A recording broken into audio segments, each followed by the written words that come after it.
চোখে পানি নিয়ে দুই সন্তানের লাশকে রান্নাঘরের মধ্যে লুকায় রাখলেন যাতে আমার নবীজি টের না পায়। রান্না শেষ করলেন, দুই সন্তানের লাশটাকে লুকায় রাখলেন। এইদিকে আমার নবী আসবে, জাবির আর জাবিরের বিবি আমার নবীজির অপেক্ষায় দাঁড়ায় আছে। দুই সন্তান যে ইন্তেকাল করেছে ওইদিকে তাদের খবর নাই, এইদিকে খবর হলো নবী আসবে রে। নবীকে মেহমানদারি করার জন্য জাবির আর জাবিরের বিবি পাগল হয়ে আছে।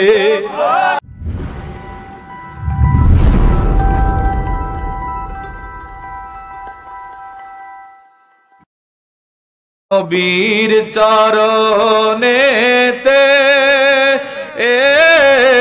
সারা জীবন আমি থাকব, নবীর চরণে সারা জীবন আমি থাকব। আল্লাহুম্মা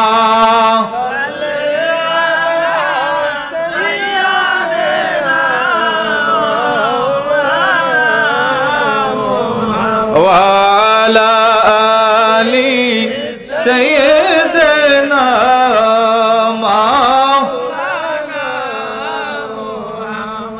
এ জাকির ভাইরা, নবীজির মহব্বতে দরুদ পড়েন। যে নবী আপনার আমার জন্য সারাটি জীবন কেঁদে গেল, এখনো মদিনা মনোয়ারায় উম্মতের জন্য আমার নবী চাতক পাখির ন্যায় তাকায়া তাকায়া উম্মতের জন্য কাঁদতেছে। এমন দরদি নবীর উম্মত আমরা হইলাম, যেই নবী সেজদায় পড়ে পড়ে আল্লাহর দরবারে বলতো, আল্লাহ আমার উম্মতেরা গরিব হবে, আমার উম্মতেরা ঠিক মতো তুমি মাওলাকে ডাকতে জানবে না, মাওলা গো আমার উম্মতকে তুমি মাফ করে দাও। এই বলে বলে আল্লাহর দরবারে আমার নবী কাঁদতেন।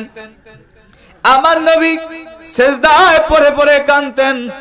কাফের বেঈমানেরা যাইয়া আমার নবীজির গায়ে মরা উটের বুড়ি নিয়ে যাইয়া ঢেকে দিত। আমার আল্লাহ বলতো, হাবিব আপনার কান্না আপনার কষ্ট আমি আল্লাহ সইতে পারি না। ইয়া রাসূলুল্লাহ, হাবিব আল্লাহ নবী গো, ও আমার হাবিব আপনি একবার বলেন কাফেরদেরকে আমি ধ্বংস করে দেব, কাফেরদেরকে আমি দুনিয়া থেকে শেষ করে দিব। আমার রহমতের নবী চোখের পানি নিয়ে বলতেন, আল্লাহ গো আপনি যদি কাফেরদেরকে ধ্বংস করে দেন, বেঈমানদেরকে যদি ধ্বংস করে দেন, আমি নবী এই কালেমার বাণী কার কাছে পৌঁছাইব? নবীজির শানের কথা বলবো গো কারে, নবীজির শানের কথা বলবো গো কারে। নবীজি আমার পারের কান্নার ঘুরিয়া বেড়ায় নবী দারে গো দারে, নবীজির শানের কথা বলবো গো কারে, হে নবীজির শানের কথা বলবো গো কারে। পারে তড়ি বান্দিয়া, পারে তরি বান্দিয়া আমার নবী রাখবে সাজাইয়া, পারে তরি বান্দিয়া নবী রাখবে সাজাইয়া। ইমাম হাসান হুসাইন রবে দুই কিনারে, নবীজির শানের কথা বলবো গো কারে, নবীজির শানের কথা বলবো রে কারে। এ বন্ধু মুসলমান, ভূমিকায় গেলাম না, অল্প সময় আমি আলোচনা করব। আমার নবীর কিছু সম্মান, নবীজির মহব্বতের কথা বলবো, কারণ আমরা যেই দরবারের মানুষ। আমার দয়াল পীর দস্তগীর বিশ্বলি খাজা ওয়া ফরিদপুরি ওনার সারাটি জিন্দেগি ভর নবী প্রেমের কথাগুলি তিনি বলেছেন। সুবহানাল্লাহ বলে। আমার দয়াল পীর ও মুর্শিদ তিনি নবী ছাড়া কিছুই বোঝেন নাই। নবীর প্রেম আমাদেরকে শিক্ষা দিয়েছেন বাবাজি। আমার পীর বলেছেন, নবীর প্রেম যার অন্তরে যতটুকু তার ঈমানটাও ততটুকু। নবী প্রেম যার অন্তরে নাই তার ঈমান বলতে কোনো কিছু নাই, সে লোকটা সরাসর বেঈমান। অনেকেই বলে থাকেন বিশ্ব জাকিরে মঞ্জিলে যাই আমরা কি পাইলাম? বাবাজি রে, পৃথিবীর মধ্যে অনেক মাদ্রাসা আছে, মক্তব আছে, শিক্ষকেরা আছে, মক্তবে নামাজ শিখায়, কোরআন শরীফ শিখায়, আমপারা শিখায়। কথা বলেন ঠিক কিনা? নামাজ রোজা হজ যাকাত কেমনে করতে হয় মাদ্রাসায় গেলে, স্কুলে গেলে শিক্ষকরা শিখায় রে বাবা। কিন্তু নবী প্রেম কিভাবে অন্তরে পয়দা করতে হয় এই জিনিসটুকু আল্লাহর ওলিদের কাছে গেলে চেনা যায়। কথা বলেন ঠিক কিনা? আমার নবীজির একটা ঘটনা আপনাদেরকে শোনাই, কেমন নবীর উম্মত আমরা হয়েছি। ও আমার মা বোনেরা, তোমরা যারা আছরে জবান বন্ধ রেখে আজকের আলোচনাগুলি একটু শুনো, জবান বন্ধ রাখো। জাকিরে ভাইরা যারা বাহিরে আছো মাহফিলের মধ্যে বসে যাও। নবীজি একদিন তার প্রিয় সাহাবী সালমান ফারসিকে ডাক দিয়ে বললেন, সালমান রে শোনো শোনো, সামনে একটা যুদ্ধ আছে, খন্দকের যুদ্ধ। এই যুদ্ধের জন্য আমাদেরকে প্রস্তুতি নিতে হবে। সাহাবীদেরকে বলা হলো তোমরা প্রস্তুতি নাও। সাহাবীরা জিজ্ঞাসা করলেন, ইয়া রাসূলুল্লাহ, হাবিবাল্লাহ, আমরা কেমন করে প্রস্তুতি নিব? আমার নবী বললেন, তোমরা প্রথমে ঢাল তরবারি কিনবা। সুবহানাল্লাহ বলেন। আমার নবী ডাক দিয়ে কইলেন, সাহাবীরা রে, তোমরা ঢাল তরবারি কিনবা। সাহাবীরা যার যার স্বার্থ অনুযায়ী ঢাল তরবারি নিয়ে নবীজির সামনে হাজির। এবার সাহাবীরা বলে, ইয়া রাসূলুল্লাহ, হাবিবাল্লাহ, আমাদেরকে কি করতে হবে? আমার নবী ডাক দিয়ে কয়, সাহাবীরা রে শুনো, এই যুদ্ধের জন্য কঠোর তোমাদেরকে পরিশ্রম করতে হবে। সাহাবীরা ডাক দিয়ে কয়, ইয়া রাসূলুল্লাহ, হাবিবাল্লাহ, আমাদেরকে কি পরিশ্রম করতে হবে? নবী আমার ডাক দিয়ে কয়, সাহাবীরা রে, তোমাদেরকে খাল খনন করতে হবে। খাল খনন করে কি হবে? নবী আমার ডাক দিয়ে কয়, যুদ্ধের জন্য কিছু হিকমত কৌশল অবলম্বন করতে হয়। সুবহানাল্লাহ।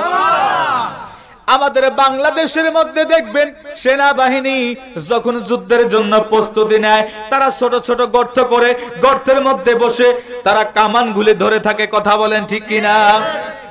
আমার নবীজি 1450 বছর আগে এই যুদ্ধের জন্য যে হিকমত কৌশল ব্যবহার করতে হয় এই শিক্ষাটা আমার নবীজি শিখিয়ে গেছেন।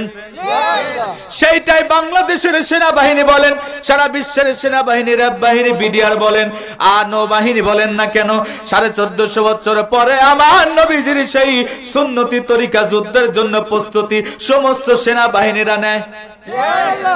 এ বন্ধু জাকের ভাইরা রে, আমার নবী ডাক দিয়ে কয়, ও সাহাবীরা রে, 10 ফিট বাই 15 ফিট তোমাদেরকে খাল খনন করতে হবে। খাল খনন করার জন্য তোমরা প্রস্তুতি নাও। সাহাবীরা কাফেলা নিয়ে খন্দকের ময়দানে আমার নবীর সাহাবীরা চলে গেলেন, মাটি কাটা শুরু করে দিয়েছে, খাল খনন করা শুরু করে দিয়েছে। সুবহানাল্লাহ বলে। নবীজি আমার খাল খনন করে, সাহাবীরা খাল খনন করে, নবীজি আমার যাইয়া দাঁড়াইলেন, ডাক দিয়ে বলে, সাহাবীরা রে, তোমরা খাল খনন করো, মাটি কাটো, আমি রাসূল দাঁড়িয়ে থাকবো তা তো হয় না। এ সাহাবীরা রে, আমি রাসূল দাঁড়িয়ে থাকবো, তোমরা কষ্ট করবা, আমি রাসূল সহ্য করতে পারি না। সাহাবীরা রে, আমি রাসূলের মাথায় তোমরা মাটির ঝাঁকা উঠায়া দাও। এ জাকের ভাইরা, এই সুন্নতটা পালন করেছে আমার পীর দস্তগীর বিশ্বলি খাজা বাবা ফরিদপুরে, তিনার পীরের দরবারে। বাবারে, 1 নয় 2 নয় 40টা বছর খাজা আইনাত পীরের দরবারে মাটি কেটেছে এবং কি রাখালগিরিও তিনি করেছে। আমার নবী ডাক দিয়ে কয়, সাহাবীরা রে, আমার মাথার উপরে তোমরা মাটির ঝাঁকে উঠায় দাও, তোমাদের কষ্ট আমি রাসূল সইতে পারি না। সাহাবীরা বলে, ইয়া রাসূলুল্লাহ, হাবিবাল্লাহ, নবী গো, আপনি কষ্ট করবেন, আপনার কষ্ট করা লাগবে না, আপনার মাটি কাটা লাগবে না, আপনি দাঁড়িয়ে থাকেন কিংবা বসে থাকেন। নবী আমার ডাক দিয়ে কয়, সাহাবীরা রে, না না, কঠিন কিয়ামতের ময়দানে আমার আল্লাহ যদি বলে খন্দকের ময়দানে কারা কারা শরীক হয়েছিল, খেদমত করেছিল, আমি রাসূল সবার আগে দাঁড়ায়া বলবো, আমি রাসূল মাটি কাটায় শরীক হয়েছিলাম। নবীজি আমার মাটির ঝাঁকা মাথায় নিয়া তিনি বারবার মাটি ফেলতেছেন, এক জায়গা থেকে আরেক জায়গায় নেয়। নবীজি আমার ওই দিন জুব্বা পরেছিলেন, একটু শর্ট জুব্বা, কারণ রাসূল আমার 3 কিসিমের জুব্বা পরতেন। সুবহানাল্লাহ বলেন। 3 কিসিমের তিনি পাগড়ি বাঁধতেন, এবং কি 3 কিসিমের টুপি তিনি পরিধান করতেন। আমার নবী বাসায় যখন হুজরা শরীফে থাকতেন তখন এক ধরনের জুব্বা পরতেন, মসজিদে নববীতে যখন যাইতেন তখন নামাজের জন্য একটা জুব্বা পরিধান করতেন। রাসূল আমার যখন একটু কাজকর্ম করতেন, যুদ্ধের ময়দানে যাইতেন, তখন এক কিসিমের জামা তিনি পরিধান করতেন। রাসূল আমার ওই দিন একটু শর্ট জামা পরেছেন। রাসূল আমার মাটি কাটে, মাটির জায়গা বারবার মাথায় নেয়, বারবার মাথায় নিয়ে মাটির জায়গা নিয়ে ফেলায়। এইবার এই দিকে আমার নবীর একজন সাহাবী, তার নাম হলো জাবের রাদিয়াল্লাহু তাআলা আনহু, যিনি আমার রাসূলের বেশি হাদিস বর্ণনা করেছে। এই জাবের আমার নবীজির পেট মোবারকের মধ্যে বারবার তাকায়, বারবার তাকায় দেখে নবীজির পেট মোবারকের মধ্যে সাদা কাপড় দিয়া কি যেন একটা বাঁধা। জাবের আমার নবীর কাছে যাইয়া বলে, ইয়া রাসূলুল্লাহ, হাবিবাল্লাহ নবী গো, আমি জাবেরের বেয়াদবি মাফ করবেন। আমি জাবের দূর থেকে দেখলাম আপনি যখন মাটির ঝাঁকা মাথায় নেন গো নবী, আপনার পেটের মধ্যে সাদা কাপড় দিয়া কি যেন আমি বান্দা দেখলাম।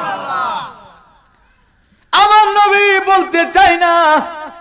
জাবের রাদিয়াল্লাহু তাআলা আনহু ডাক দিয়া কয়, ইয়া রাসূলুল্লাহ, আপনি বলেন আপনার পেটের সাথে কি বান্ধা। তবে আমার চোখের পানি ছেড়ে দিয়ে কয়, জাবের রে, ও জাবের তুমি ঠিকই দেখেছো, আমি রাসূল 3 দিনের না খাওয়া।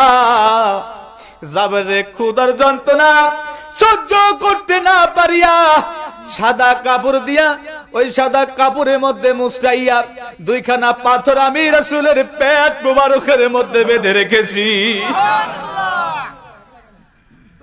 জাবের ডাক দিয়ে কয়, ইয়া রাসূলুল্লাহ, 3 দিনের না খাওয়া অবস্থায় আপনি পেটে পাথর বাঁধিয়া সাহাবীদের সঙ্গে আপনি মাটি কাটেন নবী গো। আপনি এত পাগল পারা উম্মতের কান্ডারি নবী, আমি জাবের সইতে পারলাম না। ইয়া রাসূলুল্লাহ, হাবিবাল্লাহ, আপনি মাটির জায়গা রাখেন। আমি জাবেরের বাড়িতে, যদি আমি জাবের গরিব হই নবী গো, আপনাকে আমি আজকে দাওয়াত দিতে চাই, আপনাকে আমার বাড়িতে এক ওয়াক্ত খাওয়াইতে চাই। ইয়া রাসূলুল্লাহ, আপনি কি আমি জাবেরের বাড়িতে যাবেন? আমি জাবেরের দাওয়াত কি আপনি গ্রহণ করবেন? নবী আমার ডাক দিয়ে কই, জাবের রে, জাবের তুমি বাড়িতে যাও, যাও যাও, তোমার দাওয়াত আমি গ্রহণ করলাম। বাড়িতে যাইয়ে তুমি মেহমানদের জন্য প্রস্তুতি করো। জাবের দৌড়াইতে দৌড়াইতে খুশি মন নিয়া বাড়ির দিকে চলে গেলেন। বাড়ির দিকে যাওয়ার পরে জাবেরের বিবিকে ডাক দিলেন, বিবি রে, তাড়াতাড়ি বের হয়ে আসো, শোনো আজকে আমাদের বাড়িতে এমন একজন মেহমান আসবে রে বিবি, যাকে না বানাইলে আমার আল্লাহ কোনো কিছু বানাইতো না। সে আর কেউ নাই রে বিবি, রাহমাতাল লিল আলামিন। আজকে আমি জাবেরের বাড়িতে দাওয়াত গ্রহণ করেছে। নবী আমার 3 দিনের না খাওয়া। বিবির ঘরের মধ্যে কি আছে? তাড়াতাড়ি করে নবীজির খাবারের জন্য ব্যবস্থা করো। জাবেরের বিবি বলে, আমরা তো গরিব মানুষ, ঘরের মধ্যে খাবার মতো কিছুই নাই। ও প্রাণের স্বামী গো, আমার ঘরের মধ্যে 1 কেজি আটা রয়েছে, ময়দা রয়েছে, এটা দিয়ে হয়তো রুটি বানানো যাবে। আর তরকারির মতো কিছুই নাই। আমাদের একটা ছাগলের বাচ্চা আছে, এই ছাগলের বাচ্চাটা আপনি যদি জবাই করে দেন, রাসূলের জন্য গোশত রান্না করব। সুবহানাল্লাহ বলেন। নবীজি আমার জাবের বাড়িতে যাবে। জাবের বাড়িতে বিবিকে বলার পরে তার বিবি রান্নার জন্য চলে যায়। এইদিকে জাবের ডাক দিয়ে বলে, বিবি আমাদের ছাগলের বাচ্চাটা কই দাও, আমি জবাই করে দেই, পরিষ্কার করে দেই, তুমি রান্না করবা, আমি ঘর বাড়িগুলো সারি। আমাদের বাড়িতে যখন, আপনার আমার বাড়িতে যখন মেহমান আসে, আমরা ঘরগুলো সাজাই, বিছনাগুলো পরিষ্কার করি কি করি না? জাবের চিন্তা করে, এমন একজন মেহমান আজকে আমি জাবেরের বাড়িতে আসবে রে, আর আমি জাবের বাড়ি ঘর নোংরা করে রাখবো তা তো হয় না। জাবের তানার বাড়ির মধ্যে ঘরের মধ্যে সুন্দর করে ফুল দিয়া দিয়া আমার নবীজি যেখানে বসবে সাজাইতেছে। তোমায় পাবার আশায় মন ছুটে চলে মদিনায়, একবার দেখা দাও না ও গো শাহে মদিনা। মারহাবা বলেন। হে রাসূল তোমায় ভালোবাসি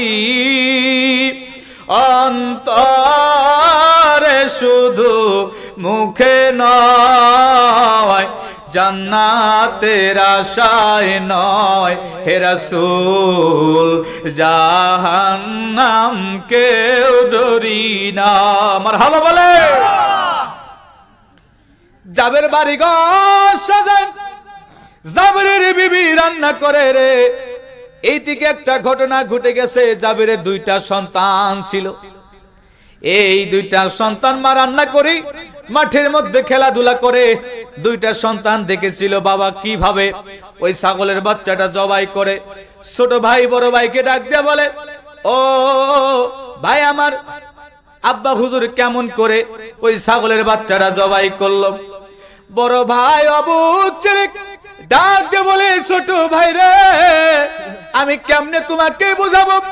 ঘর থেকে ছুরি নিয়ে আইসা বড় ভাই বলতেছে, ছোট ভাই তুমি শোও আব্বা হুজুর কেমন করে ছাগলের বাচ্চা জবাই করেছে, তুমি শোও আমি তোমাকে জবাই করে দেখায়া দেই। আল্লাহু আকবার। জাবেরের বড় সন্তান যখন ছোটটাকে বলল, ছোট সন্তানটা জমিনের মধ্যে মরুভূমির প্রান্তরে শুয়ে পড়েছে। বড় ভাইটা ঘরের থেকে ছুরি নিয়ে আইসা তরবারি নিয়ে আইসা ছোট ভাইকে গলায় বাজাইয়া দুনিয়া থেকে শাহাদাতের পেলা পান করেছে। যখন ছোট বাচ্চাটা ছটফট করতেছিল, জাবেরের বড় সন্তান দৌড়াইতে দৌড়াইতে তার মার কাছে চলে গেছে। যাইয়া বলে, মা গো মা আমার বড় অন্যায় হয়ে গেছে, আমি একটা বড় ভুল কাজ করেছি। ছোট ভাই জানতে চাইল কেমন করে ছাগলের বাচ্চা আব্বা হুজুর জবাই করেছে। আমি দেখাইতে যাইয়া ঘরের মধ্য থেকে তরবারি নিয়ে যাইয়া ভাইকে আমি দুনিয়া থেকে শাহাদাতের পেয়ালা পান করেছি। মা আমি বড় অন্যায় হয়ে গেছি। জাবেরের বিবি ধমক দিয়েছে। ওই বাচ্চাটা বড় সন্তান দৌড়াইতে দৌড়াইতে পাহাড়ের উপরে চলে গেছে। আল্লাহু আকবার। মা যখন ধমক দিয়েছে রে, জাবেরের বড় সন্তানটা দৌড়াইতে দৌড়াইতে পাহাড়ের উপরে যাইয়া লুকাইতেছিল। দৌড়াইতেছিল দৌড়াইতে দৌড়াইতে হঠাৎ করে পাউটা পিছলা যাইয়া জাবেরের বড় সন্তান পাহাড়ের থেকে পড়ে তিনিও শাহাদাতের পেয়ালা পান করে। জাবেরের বিবি চোখে পানি নিয়ে দুই সন্তানের লাশকে রান্নাঘরের মধ্যে লুকায় রাখলেন যাতে আমার নবীজি টের না পায়। রান্না শেষ করলেন, দুই সন্তানের লাশটাকে লুকায় রাখলেন। এইদিকে আমার নবী আসবে, জাবির আর জাবিরের বিবি আমার নবীজির অপেক্ষায় দাঁড়ায় আছে। দুই সন্তান যে ইন্তেকাল করেছে ওইদিকে তাদের খবর নাই। এইদিকে খবর হলো নবী আসবে রে। নবীকে মেহমানদারি করার জন্য জাবির আর জাবিরের বিবি পাগল হয়ে আছে। ও মায়ার নবী গো তুমি প্রেম শিখায়া কোথায় লুকাই লাহায়। ও মায়ার নবী তুমি প্রেম শিখায়া কোথায় লুকাই। আমি কবে যাব তোমার বাড়ি, কবে যাব একবার স্বপ্নেতে বলো না তুমি প্রেম শিখায়া কোথায় কাইলায়। ও মায়ার নবী গো তুমি প্রেম শিখায়া কোথায় লুকাইলা। যাবে চাঁদ দেখে নবী আমার আসবে রে, এইদিকে নবী আমার যখন জাবেরের বাড়ির দিকে রওনা হবে, সাহাবীরা মাটি কাটে। নবী আমার চিন্তা করে আমি রাসূল 3 দিনের না খাওয়া, এইদিকে আমার সাহাবীরা মাটি কাটে, আমার সাহাবীরা না জানি কে যেন না খাওয়া আছে। আমি রাসূল একাই জাবেরের বাড়ি যাব আর আমার সাহাবীরা না খাইয়া থাকবে। আমার দয়াল মুর্শিদ, আমার দয়াল পীর বিশ্বলি খাজা বাবা ফরিদপুরে তিনি এমন মানুষ ছিলেন, নিজে না খাইয়া মুরিদদেরকে তিনি খাওয়ান নাই। আমার দয়াল মুর্শিদ তিনি না খাইয়া জাকিরদেরকে খাওয়াইতো, নিজে নাম ঘুম পাইরা জাকিরদেরকে তিনি ঘুম পাড়াইতো। এইদিকে নবী আমার যাবে রে, সাহাবীদেরকে ডাক দিয়ে বলে, সাহাবীরা রে চলো চলো, আজকে জাবেরের বাড়িতে আমি রাসূলের দাওয়াত হয়েছে। সাহাবীরা ডাক দিয়ে কয়, ইয়া রাসূল আল্লাহ, নবী গো আপনাকে একা দাওয়াত করেছে, আমরা এতগুলো সাহাবী, 3000-এরও বেশি আমরা সাহাবী, জাবেরের বাড়িতে আপনাকে একা দাওয়াত করেছে, আপনি একাই যান। এতগুলো মানুষের খাবার জাবের তো আপনার গরিব সাহাবী, কেমন করে খাওয়াবে?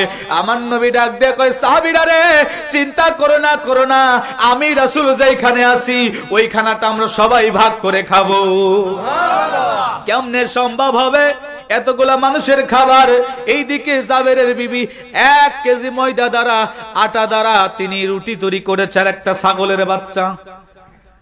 আমাদের দেশের মানুষেরা কি আমরা এই অল্প 1 কেজি রুটি, 1 কেজির ময়দা রুটি দিয়ে আমরা কি মেহমানদারি করতে পারবো 3000 মানুষের?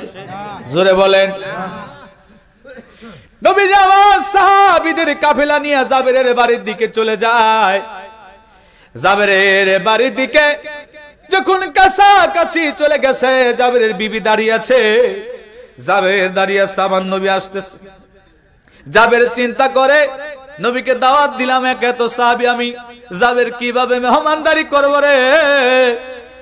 জাবের চিন্তায় পড়ে যে আমার নবী জাবেরের কাছে যখন পৌঁছাইলেন, জাবের রাদিয়াল্লাহু তাআলা কে সালাম দিলেন, ডাক দিয়া কয়, জাবের রে আমি জানি আমি রাসূল, বুঝতে পেরেছি তুমি কি চিন্তা করো।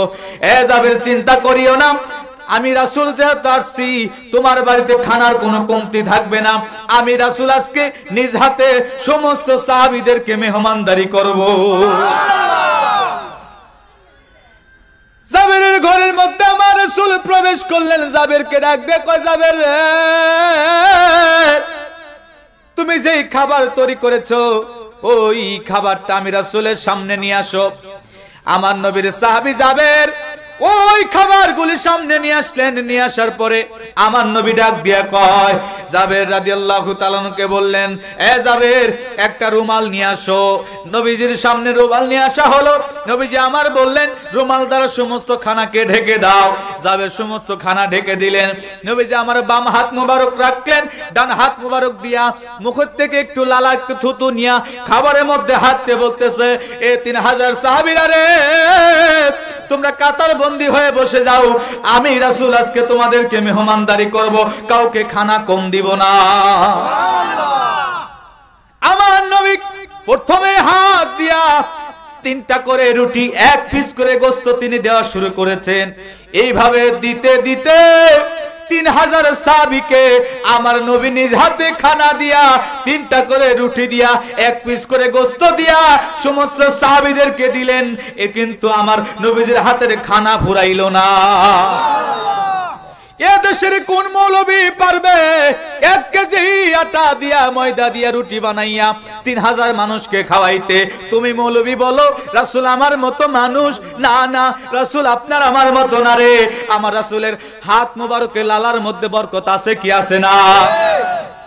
আমার আল্লাহ ডাক দিয়ে কয়, ইন্নাল্লাযীনা ইউবাইয়ুনাকা ইন্নামা বাইয়ুনাল্লাহ ইয়াদুল্লাহ ফাওকা আইদিহিম। সুবহানাল্লাহ। কয় আল্লাহ ডাক দিয়ে কয়, হাবিব আপনার হাতটা তো আপনার না, আপনার হাতে যারা হাত থেকে বায়াত হয় ওইটা তো আপনার হাত না গো হাবিব, স্বয়ং আমি পরওয়ারদিগারের হাত মোবারক। নবী আমার ডাক দিয়া কয়, সাহাবীরা রে তোমাদের কি সবার খানা হয়ে গেছে? হযরত জাবের রাদিয়াল্লাহু তাআলা আনহু তিনি খালি দেখতেছে রাসূল আমার কি করে। জাবেরের বিবি পর্দার অন্তরাল থেকে তিনিও দেখতেছেন যে রাসূল কিভাবে খানাগুলো বিতরণ করতেছে। সুবহানাল্লাহ বলে। নবী আমার সাহাবীদের খাবার যখন দিয়ে দিলেন, 3টা করে রুটি 1 পিস করে গোশত সমস্ত সাহাবীদের হয়ে গেল। নবী আমার জাবের রাদিয়াল্লাহু তাআলা কে ডাক দিয়ে কয়, জাবের রে, তোমার সমাজের মধ্যে তোমার এলাকার মধ্যে গরিব দুঃখীদেরকে ডাক দাও।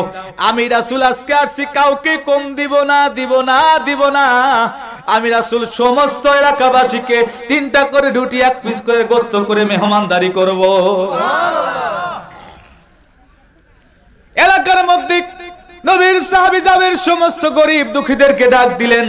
ডাক দেওয়ার পরে আমার নবীজি সমস্ত এলাকাবাসীকে 3টা করে রুটি 1 পিস করে গোশত তিনি দিয়ে দিলেন। কারো কিন্তু কম হলো না। এইবার সবাইকে যখন খাওয়ানো শেষ হয়ে গেছে, আমার নবী ডাক দেয় কয়, জাবের তুমি বসো। জাবের ফুফায়া কান্দে। এইদিকে 2টা সন্তান মারা গেছে, বলতে পারে না। আমার নবী ডাক দিয়ে কয়, জাবের রে, এ জাবের, তোমার বাড়িতে আসার আগে আমার আল্লাহ ফেরেশতাদের মাধ্যমে আমাকে একটা খবর দিয়েছে, আমি জানি।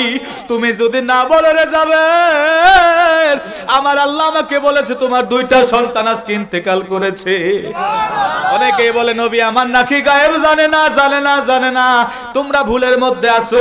গায়েবের মালিক আমার আল্লাহ ঠিকই, কিন্তু আল্লাহ পাক তার হাবিবকে গোপন বস্তু জানিয়েছে। যারা বলে নবী গায়েব জানি না, এখন তোমাদের কাছে প্রশ্ন করি, সূরা বাকারার মধ্যে প্রথমে বলতে হয় আলিফ লাম মিম। বলি কি বলি? এই ব্যাখ্যা আজ পর্যন্ত কেউ বলতে পারে নাই। কথা বলেন ঠিক কিনা? আলিফ লাম মিমের তাফসীর বাংলাদেশ বলেন, উপমহাদেশ বলেন, তাম পৃথিবীর কোন তাফসীর কারক এই তাফসীর করতে পারে নাই। আল্লাহু আলামুন রাসূলু, আল্লাহ তার রাসূলই ভালো জানে। এর মানে হলো আলিফ লাম মিম আমরা যে বলি, এর মধ্যে আল্লাহ পাকের হাকিকত আছে। এর ব্যাখ্যা একমাত্র মদিনার কামলিওয়ালাই ভালো জানে। আমার নবী ডাক দিয়ে কয়, জাবের, এ জাবের, তোমার 2টা সন্তান ইন্তেকাল করেছে, আমার আল্লাহ আমাকে জানিয়েছে।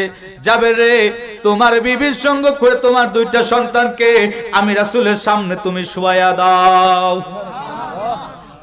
নবী আমার ডাক দিয়ে কয়, জাবের রে, চিন্তা করিস না, আমি রাসূল তোর বাড়িতে আসছি। আজকে আমি রাসূল তোর বাড়ি থেকে যাব, তুই কষ্ট পাবি তা তো হয় না। 2টা সন্তানকে শুয়ায় দেওয়া হলো। আমার নবী ডাক দিয়ে কয়, জাবের রে, একটা রুমাল নিয়ে রে জাবের, আমি রাসূলের পাগড়িটা তোর 2টা সন্তানের গায়ের উপরে দিয়া দে। জাবের 2টা সন্তানের গায়ের উপর দিলেন। আমার নবী হাত বাড়ায় বলে, আল্লাহ গো, আমি রাসূল আসবো, আর জাবেরের 2টা সন্তানকে তুমি নিয়ে গেছো। আল্লাহ গো, আমার তো তুমি কত বড় ক্ষমতা দিয়েছো জানি না। ঈসা রুহুল্লাহ যদি মরা মানুষকে জিন্দা করতে পারে, কুষ্ঠ রোগীকে যদি ভালো করতে পারে, আমি মদিনার রাসূল আজকে হাত বাড়াইলাম, তোমার কাছে বলি, জাবেরের 2টা সন্তানকে তুমি জিন্দা করে দাও। এই কথা বলতে দেরি, আমার আল্লাহ জাবেরের 2টা সন্তানকে জিন্দা করতে দেরি করে না। বন্ধু মুসলমান, জাবেরের 2টা সন্তান জিন্দা হয়ে যায়। এইদিকে আমার নবী ডাক দিয়ে বলে, জাবের রে, সাহাবীরা যে গোশতগুলা খাইলো, এই গোশতগুলার যে হাড্ডি গুড্ডি রাখছে, হাড্ডি গুড্ডা গুলা আমি রাসূলের সামনে নিয়ে আসো। সুবহানাল্লাহ। আমার নবীর সাহাবীরা হাড্ডিগুলা, ওই গোশতের হাড্ডিগুলা নবীজির সামনে নিয়ে আসা হলো। নবীজির সামনে যখন একটা রুমাল মুবারকের মধ্যে রাখলেন, আমার নবী আল্লাহর দরবারে বলে, আল্লাহ গো, আমি রাসূলকে খুশি করার জন্য আমি রাসূল 3 দিনের না খাওয়া ছিলাম। আল্লাহ, আমার জাবের আমি রাসূলের প্রেমে মেহমানদারি আয়োজন করেছে। জাবের গরিব সাহাবী, জাবেরের ঘরে খাবার নাই। ও আমার আল্লাহ, জাবেরের একটা ছাগলের বাচ্চা ছিল, সেটা দিয়ে আমি রাসূলকে মেহমানদারি করেছে। আজকে জাবেরের মেহমানদারিতে আমি রাসূল খুশি। আল্লাহ গো, তবে তোমার দরবারে হাত উঠায় বলি, আল্লাহ, জাবেরের ছাগলকে তুমি আবার জাবেরের কাছে ফিরাইয়া দাও। এই কথা বলতে দেরি, ওই হাড্ডিগুলা থেকে আল্লাহ পাক কুদরতি শক্তিতে আমার নবীজির সামনে একটা ছাগলের বাচ্চা দিয়া দেয়। বন্ধু মুসলমান, ঈসা রুহুল্লাহ যদি মরা মানুষকে জিন্দা করতে পারে রে, আমার নবী হায়াতুল মুরসালিন জিন্দা নবী, তিনার ক্ষমতা ঈসা রুহুল্লাহর চাইতে কম না বেশি? আমার নবী জিন্দা, হাইয়ুল ফি কবরিহি ইউসাল্লুনা জানিয়াল লিকামাতি। রাসূল আমার রওজা শরীফের মধ্যে কেমন জীবিত। রাসূল আমার ডাক দিয়ে কয়, সাহাবীরা রে, আমি রাসূল যখন ইন্তেকাল শরীফ আমার হয়ে যাবে, আমি রাসূল জিন্দা থাকবো কবরের মধ্যে কেমন জিন্দা। আমার নবী ডাক দিয়ে কয়, আযান দিয়া ইকামত দিয়া কবরের মধ্যে রওজা শরীফের মধ্যে আমি রাসূল সালাত আদায় করতে থাকবো। কেন বলা হয় রাসূল আমার মরা? না না, রাসূল আমার জিন্দা, রাসূল আমার হায়াতুল মুরসালিন। তিনি উম্মতের জন্য এখনো মদিনা শরীফে পাগল পারা হয়ে কাঁদতেছেন। কথা বলেন ঠিক কিনা?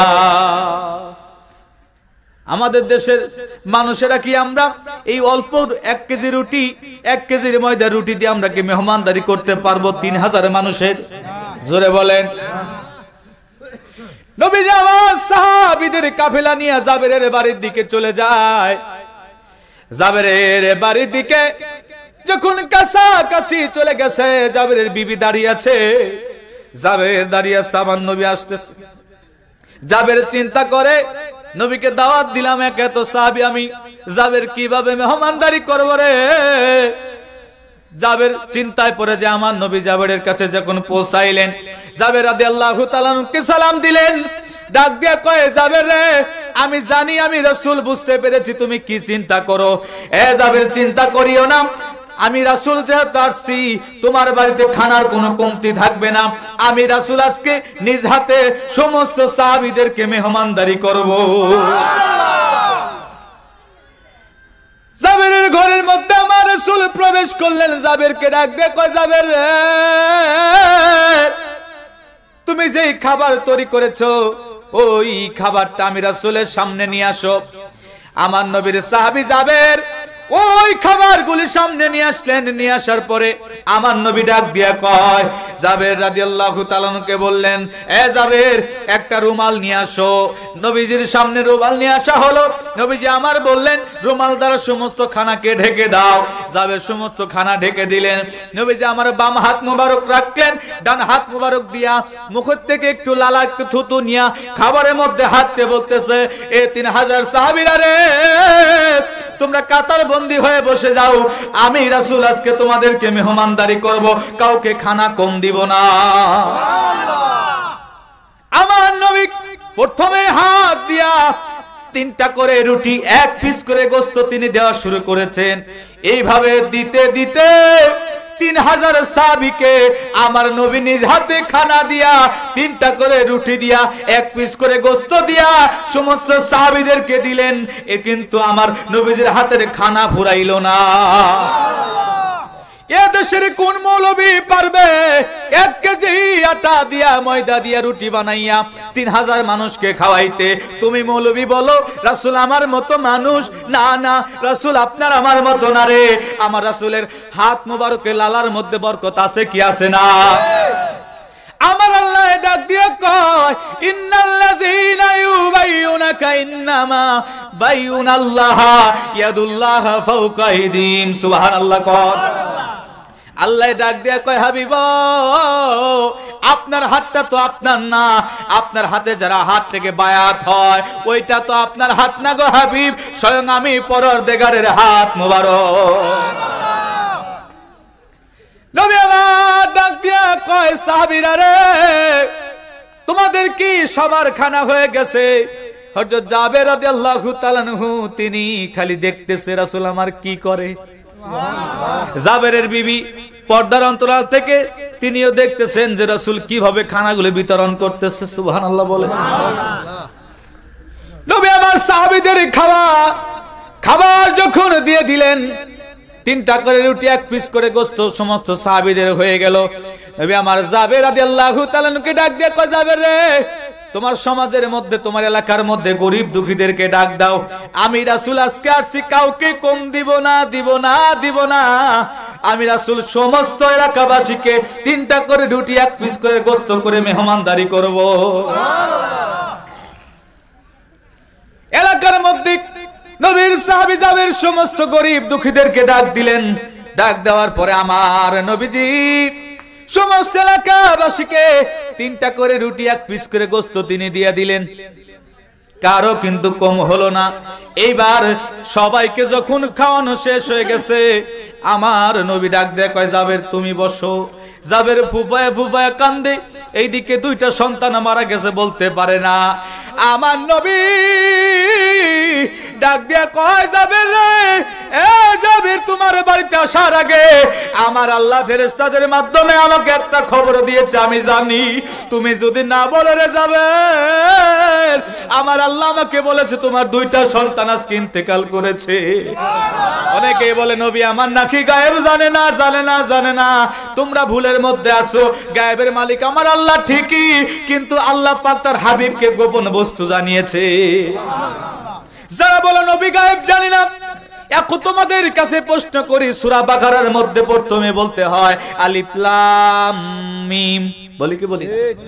এই ব্যাখ্যা আজ পর্যন্ত কেউ বলতে পারে নাই। কথা বলেন ঠিক কিনা?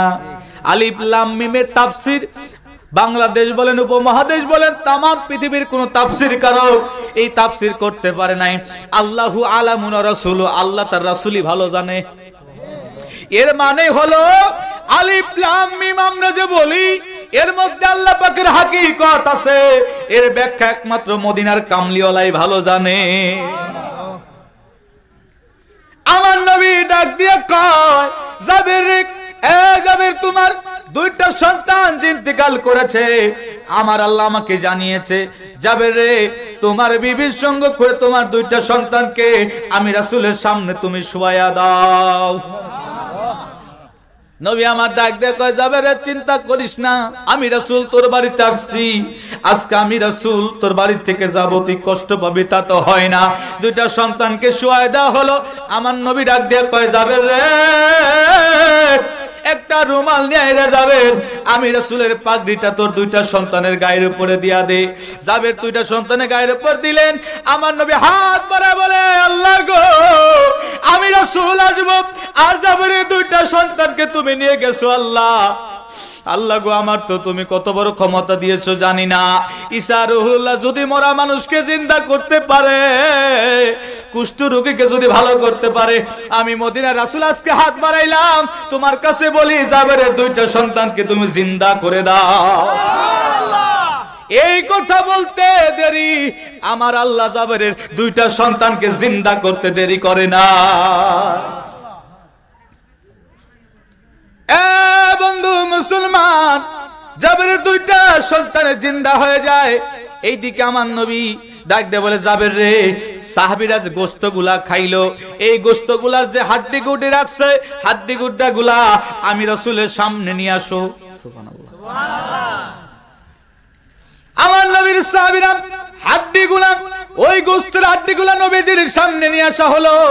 নবীজির সামনে যখন একটা রুমাল মোবারকের মধ্যে রাখলেন, আমার নবী আল্লাহর দরবারে বলে, আল্লাহ গো, আমি রাসূলকে খুশি করার জন্য আমি রাসূল 3 দিনের না খাওয়া ছিলাম। আল্লাহ, আমার জাবের আমি রাসূলের প্রেমে মেহমানদারি আয়োজন করেছে। জাবের গরিব সাহাবী, জাবেরের ঘরে খাবার নাই। ও আমার আল্লাহ, জাবেরের একটা ছাগলের বাচ্চা ছিল, সেটা দিয়ে আমি রাসূলকে মেহমানদারি করেছে। আজকে জাবেরের মেহমানদারিতে আমি রাসূল খুশি। আল্লাহ গো, তবে তোমার দরবারে হাত উঠায় বলি, আল্লাহ, জাবেরের ছাগলকে তুমি আবার জাবেরের কাছে ফিরাইয়া দাও। এই কথা বলতে দেরি, ওই হাড্ডিগুলা থেকে আল্লাহ পাক কুদরতি শক্তিতে আমার নবীজির সামনে একটা ছাগলের বাচ্চা দিয়া দেয়। এ বন্ধু মুসলমান, ঈসা রুহুল্লাহ যদি মরা মানুষকে জিন্দা করতে পারে রে, আমার নবী হায়াতুল মুরসালিন জিন্দা নবী, তিনার ক্ষমতা ঈসা রুহুল্লাহর চাইতে কম না বেশি? আমার নবী জিন্দা, হাইয়ুল ফি কবরিহি, ইউসাল্লুনা জানিয়াল লিকামাতি। রাসূল আমার রওজা শরীফের মধ্যে কেমন জীবিত। রাসূল আমার ডাক দিয়ে কয় সাহাবীরা রে, আমি রাসূল যখন ইন্তেকাল শরীফ আমার হয়ে যাবে, আমি রাসূল জিন্দা থাকবো কবরের মধ্যে কেমন জিন্দা। আমার নবী ডাক দিয়ে কয় আযান দিয়া ইকামত দিয়া কবরের মধ্যে রওজা শরীফের মধ্যে আমি রাসূল সালাত আদায় করতে থাকবো। কেন বলা হয় রাসূল আমার মরা? না না, রাসূল আমার জিন্দা, রাসূল আমার হায়াতুল মুরসালিন। তিনি উম্মতের জন্য এখন মদিনা শরীফে পাগল পারা হয়ে কাঁদতেছেন। কথা বলেন ঠিক কিনা? এরকম আলেম ছিল না মাঠে ময়দানে কথা বলবে। আজকে বিশ্ব জাকির মঞ্জিলে যত আলেম, এমনও বাংলাদেশে পীর আছে তাদের এত মুরিদও নাই। কথা বলেন ঠিক কিনা? এটা ওলি আল্লাহর প্রথম সিনটাম হলো তার দরবারে আলেম আছে কিনা, তারা কোরআন হাদিস ইজমা কিয়াস ইলমে শরীয়তের ব্যাপারে তারা ফতোয়া দেয় কিনা, আলেম আছে কিনা, এটা ওলি হওয়ার প্রথম শর্ত। আমার পীর বিশ্বরে খাজা ফরিদপুরি তিনার প্রথম মিশনটা ছিল আলেম তৈরি করা, মাদ্রাসা তৈরি করা। সুবহানাল্লাহ বলে। তিনি বলেছিলেন বাবা শরীয়তি খিলাফি কোনো কাজ বিশ্ব জাকির মঞ্জিলে হতে দেওয়া হবে না। বিশ্ব জাকির মঞ্জিলটা আল্লাহ এবং আল্লাহ রাসূলের দরবার, আমি মাত্র এই দরবারে রাখাল পাহারাদার। সুবহানাল্লাহ বলে। তিনি বলেছিলেন বাবা আলেম তৈরি করতে হবে, আমার প্রথম মিশন হলো আলেম তৈরি করা, যাতে আমাদেরকে যারা এলাকার মানুষ, সমাজের মানুষ আমাদেরকে নারার ফকির না বলে। আজকে সমাজের মধ্যে কিছু মানুষ আছে যারা তরিকার নাম দিয়ে বিভ্রান্ত সৃষ্টি করে। কয় আমরা নামাজ একদিনই পড়বো, একদিনই সিজদা দেবো, আর নামাজের দরকার নাই। আছে কি আছে না? কয় নামাজ আমরা একদিনই পড়বো, সিজদা একদিনই মারবো, আর দরকার নাই, তো নামাজ করে কি হবে? তোমাদের কথাটাকে আমি একটা মোটিফাই করেছি। সেটা হলো আমি একটা গবেষণা করেছি, সেটা এইরকম, শুনবেন? যারা বলে নামাজ আমরা একদিন পড়বো আর পড়ার দরকার নাই, এদের উদ্দেশ্যে আমার কথা হলো তোমাদের কথা সঠিক নয়। আপনারা একটু শোনেন, কোনটা সঠিক হবে একটু বিবেচনা করবেন। নামাজ একদিন পড়বে একদিন সিজদা দেবে এটা তারা বলে, কিন্তু আমার কথা হলো যে নামাজ সমস্ত, যেহেতু আল্লাহ বলেছেন সমস্ত খারাপ কাজ থেকে নামাজ যারা পড়ে তাদেরকে বিরত রাখে। কথা বলেন ঠিক কিনা? খারাপি থেকে নামাজ পড়লে বিরত রাখে, সে সুন্দর পথের মানুষ হয়ে যায়। এইদিকে যদি এটাই হয় তাইলে একদিন নামাজ পড়বো এটা না, নামাজ পড়তে পড়তে পড়তে পড়তে কোন দিনের নামাজ কোন দিনের সেজদা আল্লাহর দরবারে কবুল হবে আল্লাহ পাকি ভালো জানে। কথা বলেন ঠিক কিনা? নামাজ ছেড়ে নয়, নামাজ পড়তে পড়তে হয়তো একদিনের সেজদা আল্লাহর দরবারে আপনার কবুল হয়ে গেছে। সুবহানাল্লাহ বলেন। নামাজ না পড়লে কেউ ভালো হতে পারবে না। যারা বলে যে আগে ভালো হয়েলেই তারপর নামাজ পড়বো, তুমি বন্ডের পথে আসো। কথা বলেন ঠিক কিনা? আট্টসি হুজুর এমন একজন পীর যিনি নামাজ ছাড়া কিছুই বুঝতেন না।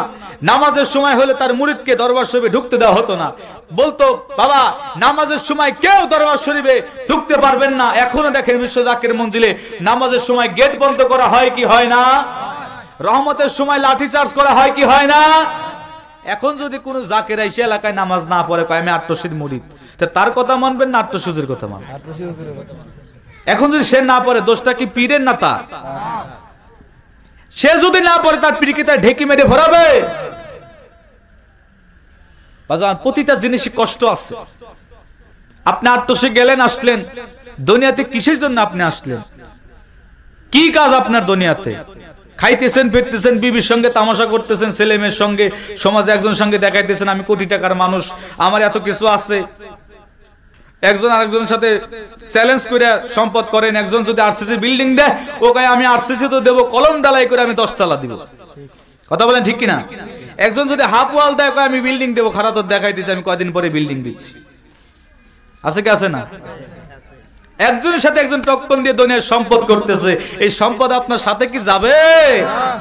এই যে টাকা পয়সা বাড়ি গাড়ি সবই তোমার থাকবে পরি, বাঁশের পালকি সাজায়া দিবে বিদায় করিয়া, আমার নবী বিনে কেউ নাই তোরা আপন, পাগল মনরে দম ফুরাইলে বুঝবি কে আপন। কথা বলেন ঠিক কিনা?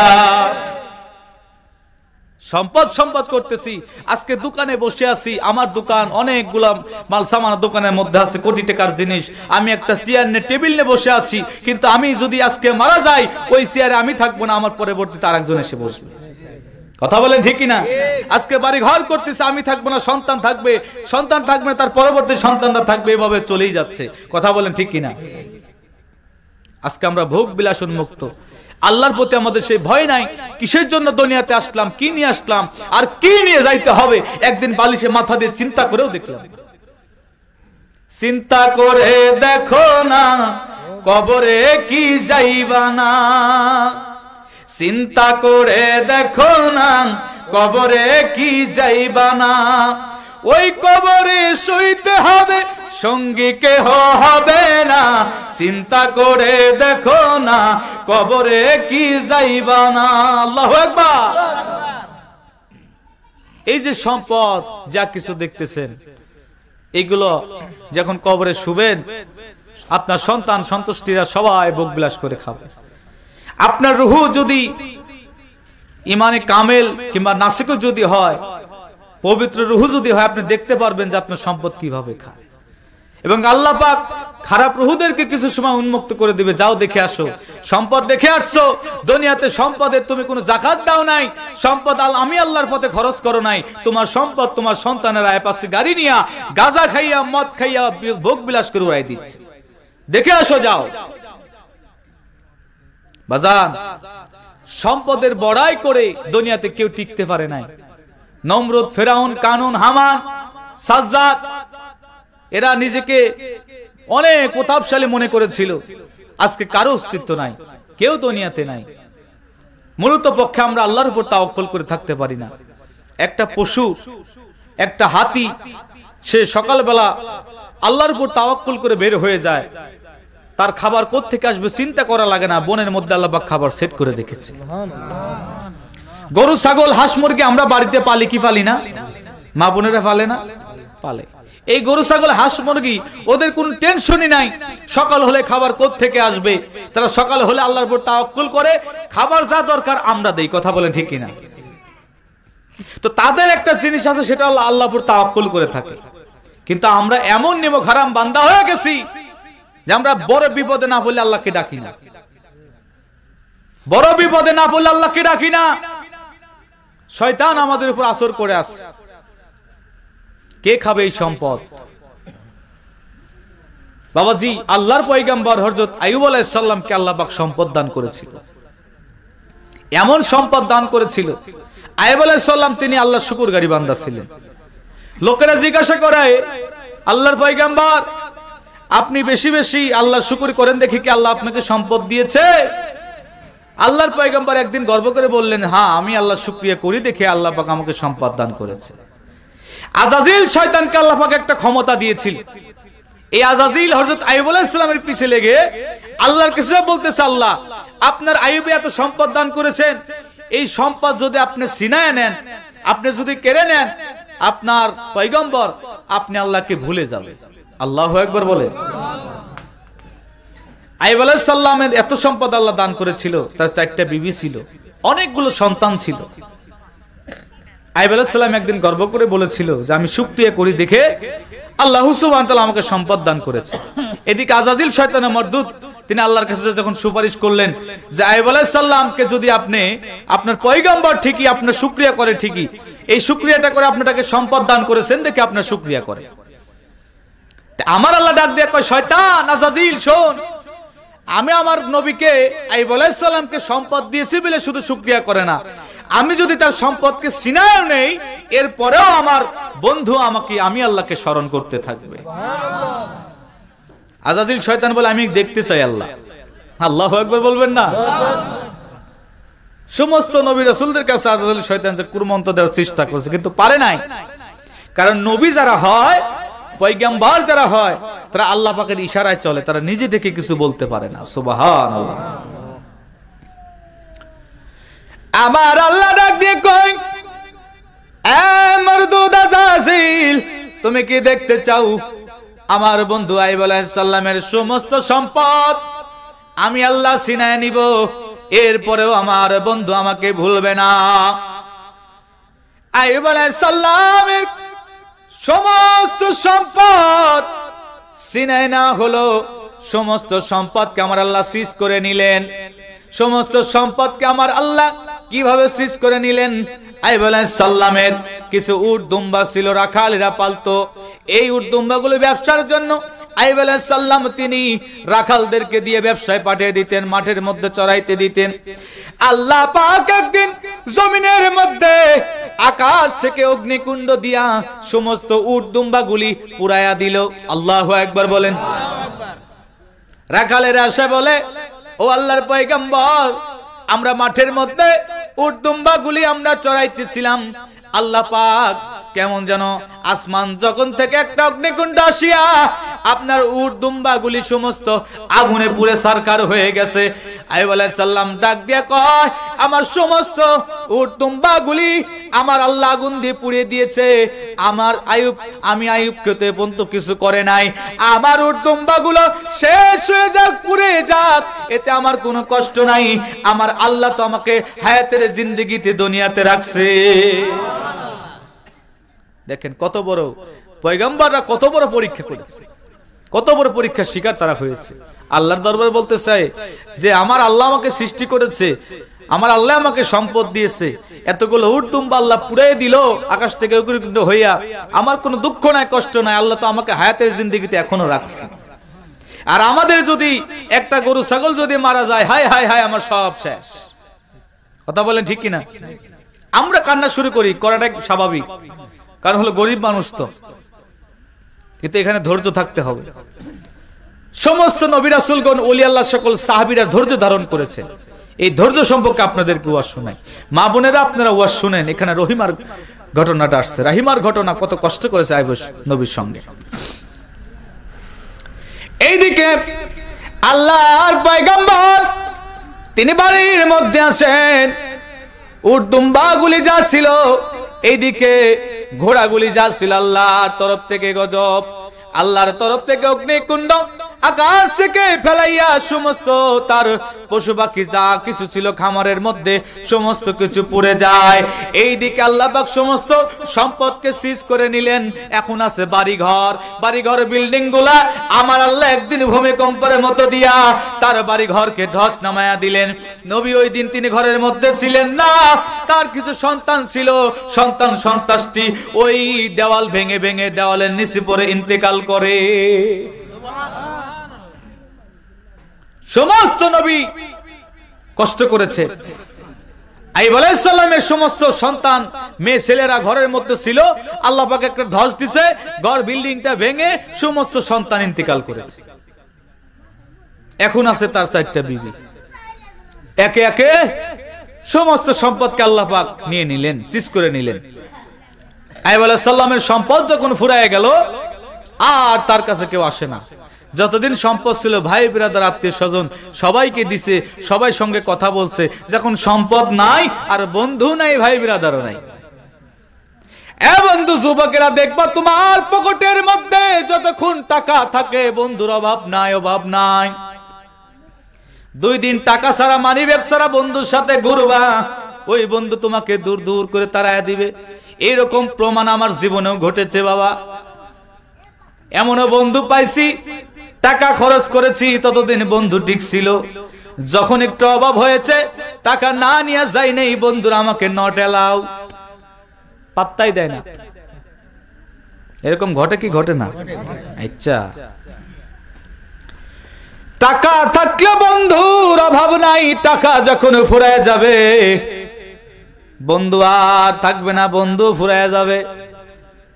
আল্লাহর পয়গম্বর তার সমস্ত সম্পদ যখন আমার আল্লাহ নিয়ে নিল, আল্লাহ নিয়ে নেওয়ার পরে আল্লাহর পয়গম্বর আল্লাহর দরবারে বলে, আল্লাহ তুমি যদি আমার সম্পদ, আমার খামার থেকে পশু পাখিগুলো ইন্তেকাল করেছো, মেরে ফেলেছো, আমার কোনো দুঃখ নাই।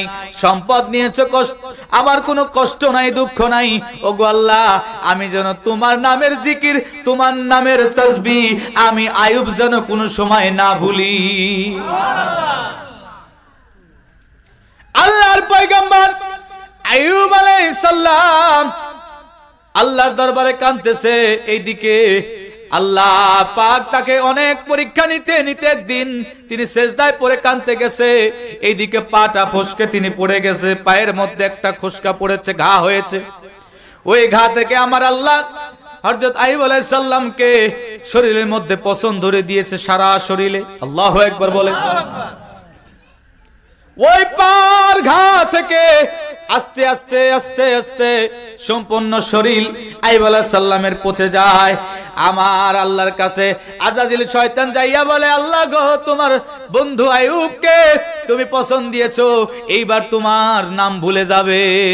আমার আল্লাহ ডাক দিয়া কয়, না রে শয়তান, না, আমার বন্ধুর সম্পূর্ণ শরীর যদি আমি পচায়াও দেই, পোকা ধরা দেই, আমার আইয়ুব আমি আল্লাহর জিকির ছাড়বে না। আইয়ুব আলাইহিস সালামকে শরীরের মধ্যে আমার আল্লাহ এমন পছন্দ ধরাইলেন, শরীরের মধ্যে পোকা দিয়া দিলেন, পোকা কিলবিল কিলবিল করে। আইয়ুব আলাইহিস সালামের শরীরে পোকাগুলি কিলবিল করে।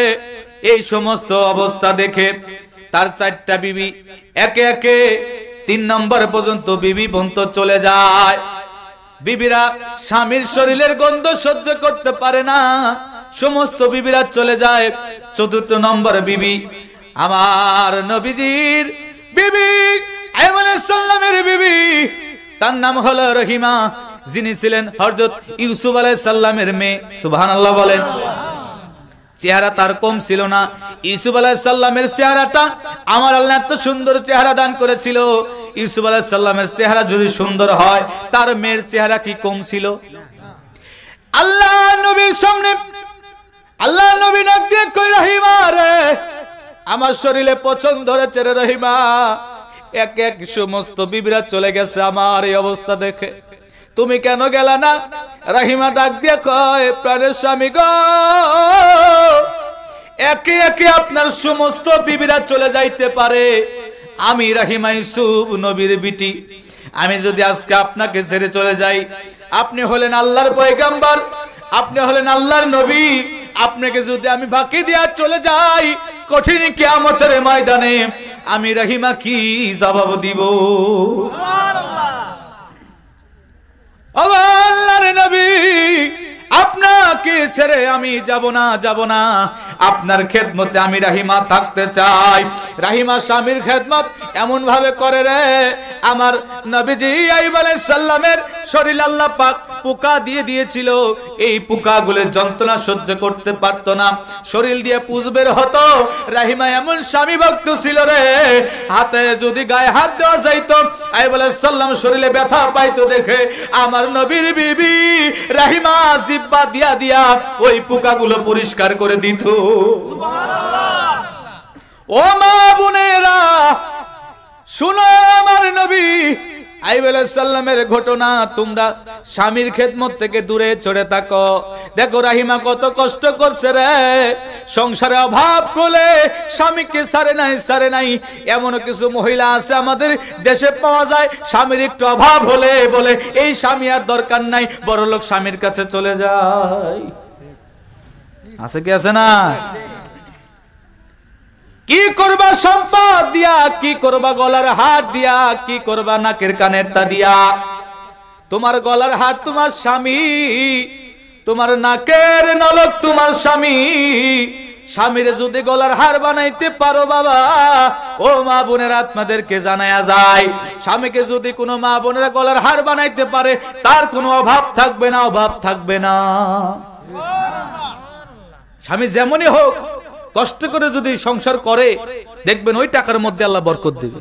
স্বামী 300 টাকা কামাই করুক, 1000 দরকার নেই, 300 টাকা কামাই করে আনুক, আল্লাহ যদি রহমত দেয়, স্বামী স্ত্রী যদি মিল থাকে, আল্লাহ ওটাতে রহমত দিয়া 1 সপ্তাহ খেয়ে ফুরাইতে পারবে না। কথা বলেন ঠিক কিনা? এইবার আইয়ুব আলাইহিস সালামের বিবি বলতেছে, স্বামী গো, আপনি এত কষ্ট করেন, আপনার কষ্টের যন্ত্রণা সহ্য করতে পারি না। এলাকার মানুষও আপনার বাড়ির কাছ দিয়ে এখান দিয়ে যায় না, আপনার শরীরের গন্ধ নাকি সহ্য করতে পারে না। এইবার এলাকার মানুষ সবাই একত্রিত হইয়া আইয়ুব আলাইহিস সালামকে তার কাছে, তার বিবির কাছে বলল যে আপনার স্বামীকে নিয়ে আপনি এলাকা ছেড়ে চলে যান, কারণ তার গায়ের গন্ধ আমরা সহ্য করতে পারি না। রাহিমা বলল ঠিক আছে, আপনারা যেহেতু সবাই মিলে বলতেছেন আমার স্বামীকে নিয়ে আমি যাই। এক গ্রাম থেকে আরেক গ্রামে চলে গেল। ওই গ্রামে যখন গেছে ওই গ্রামের মানুষ বলতেছে দূর হয়ে যান, দূর হয়ে যান রাহিমা, আপনার স্বামীকে নিয়ে দূর হয়ে যান, এই গন্ধ আমরা সহ্য করতে পারি না। এরকম আরেক গ্রামে গিয়েছে, ওই গ্রামের মানুষ তাড়িয়ে দিয়েছে। এইভাবে 7টা গ্রাম পর্যন্ত, 7টা এলাকা পর্যন্ত যখন গেছে সবাই তাড়িয়ে দিয়েছে। রাহিমা কোথায় যাবে? স্বামীকে নিয়ে চলে গেলেন একটা পাহাড়ের গুহার মধ্যে। আল্লাহু আকবার বলেন। রাহিমা স্বামীকে নিয়ে পাহাড়ের মধ্যে চলে গেছে। পাহাড়ের মধ্যে যাওয়ার পরে ওই স্বামীকে রাখিয়া, খাবার নাই দাবার নাই, কে খাবার দিবে? আমার আল্লাহ এত বড় পরীক্ষা। হযরত আইয়ুব আলাইহিস সালামকে নিতেছে, খাবারের কষ্ট হযরত আইয়ুব করে, তার বিবি করে। যন্ত্রণা সহ্য করতে না পেরে রাহিমা ডাক দিয়ে কয়, স্বামী গো, আপনি যদি একটু অনুমতি দিতেন আমি এলাকার মধ্যে যাইয়া আপনার খাবারের ব্যবস্থা আমি করতাম।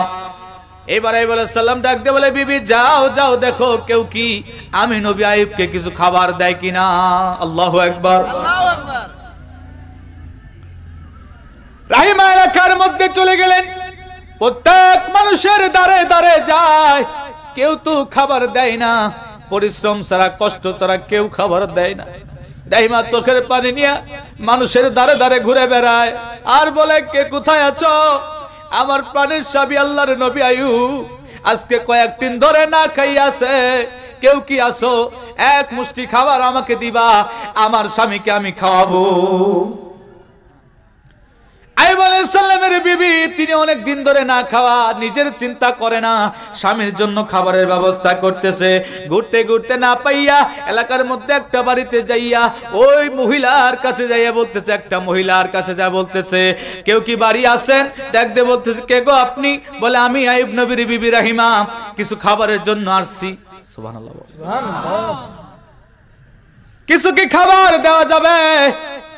ওই মহিলাটা ধনিত্ব ব্যক্তি বলতেছে, খাবার দিব, কেমন করে দিব?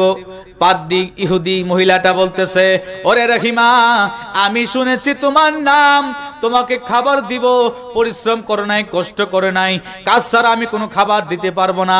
এবার রাহিমা ডাক দিয়ে বলে, আপনার বাড়িতে কি কাজ আছে আমাকে দেন, কাজ করার পরে আমার যেই খাবারটা হয় সেটা আমাকে দিবে। দেখেন কত কষ্ট করছে একজন নবী পয়গম্বরের বিবি হয়ে, কত কষ্ট করেছে। যে কাজের বিনিময়ে যে খাবারটা হয় ওইটাই দিবেন। ওই মহিলাটা বলতেছে, না রাহিমা, তোমাকে কাজ করতে হবে না, একটা শর্ত আছে, ওই শর্ত অনুযায়ী যদি তুমি শর্ত মানো তাহলে তোমাকে কিছু খাবার দিতে পারি। বলে, কি?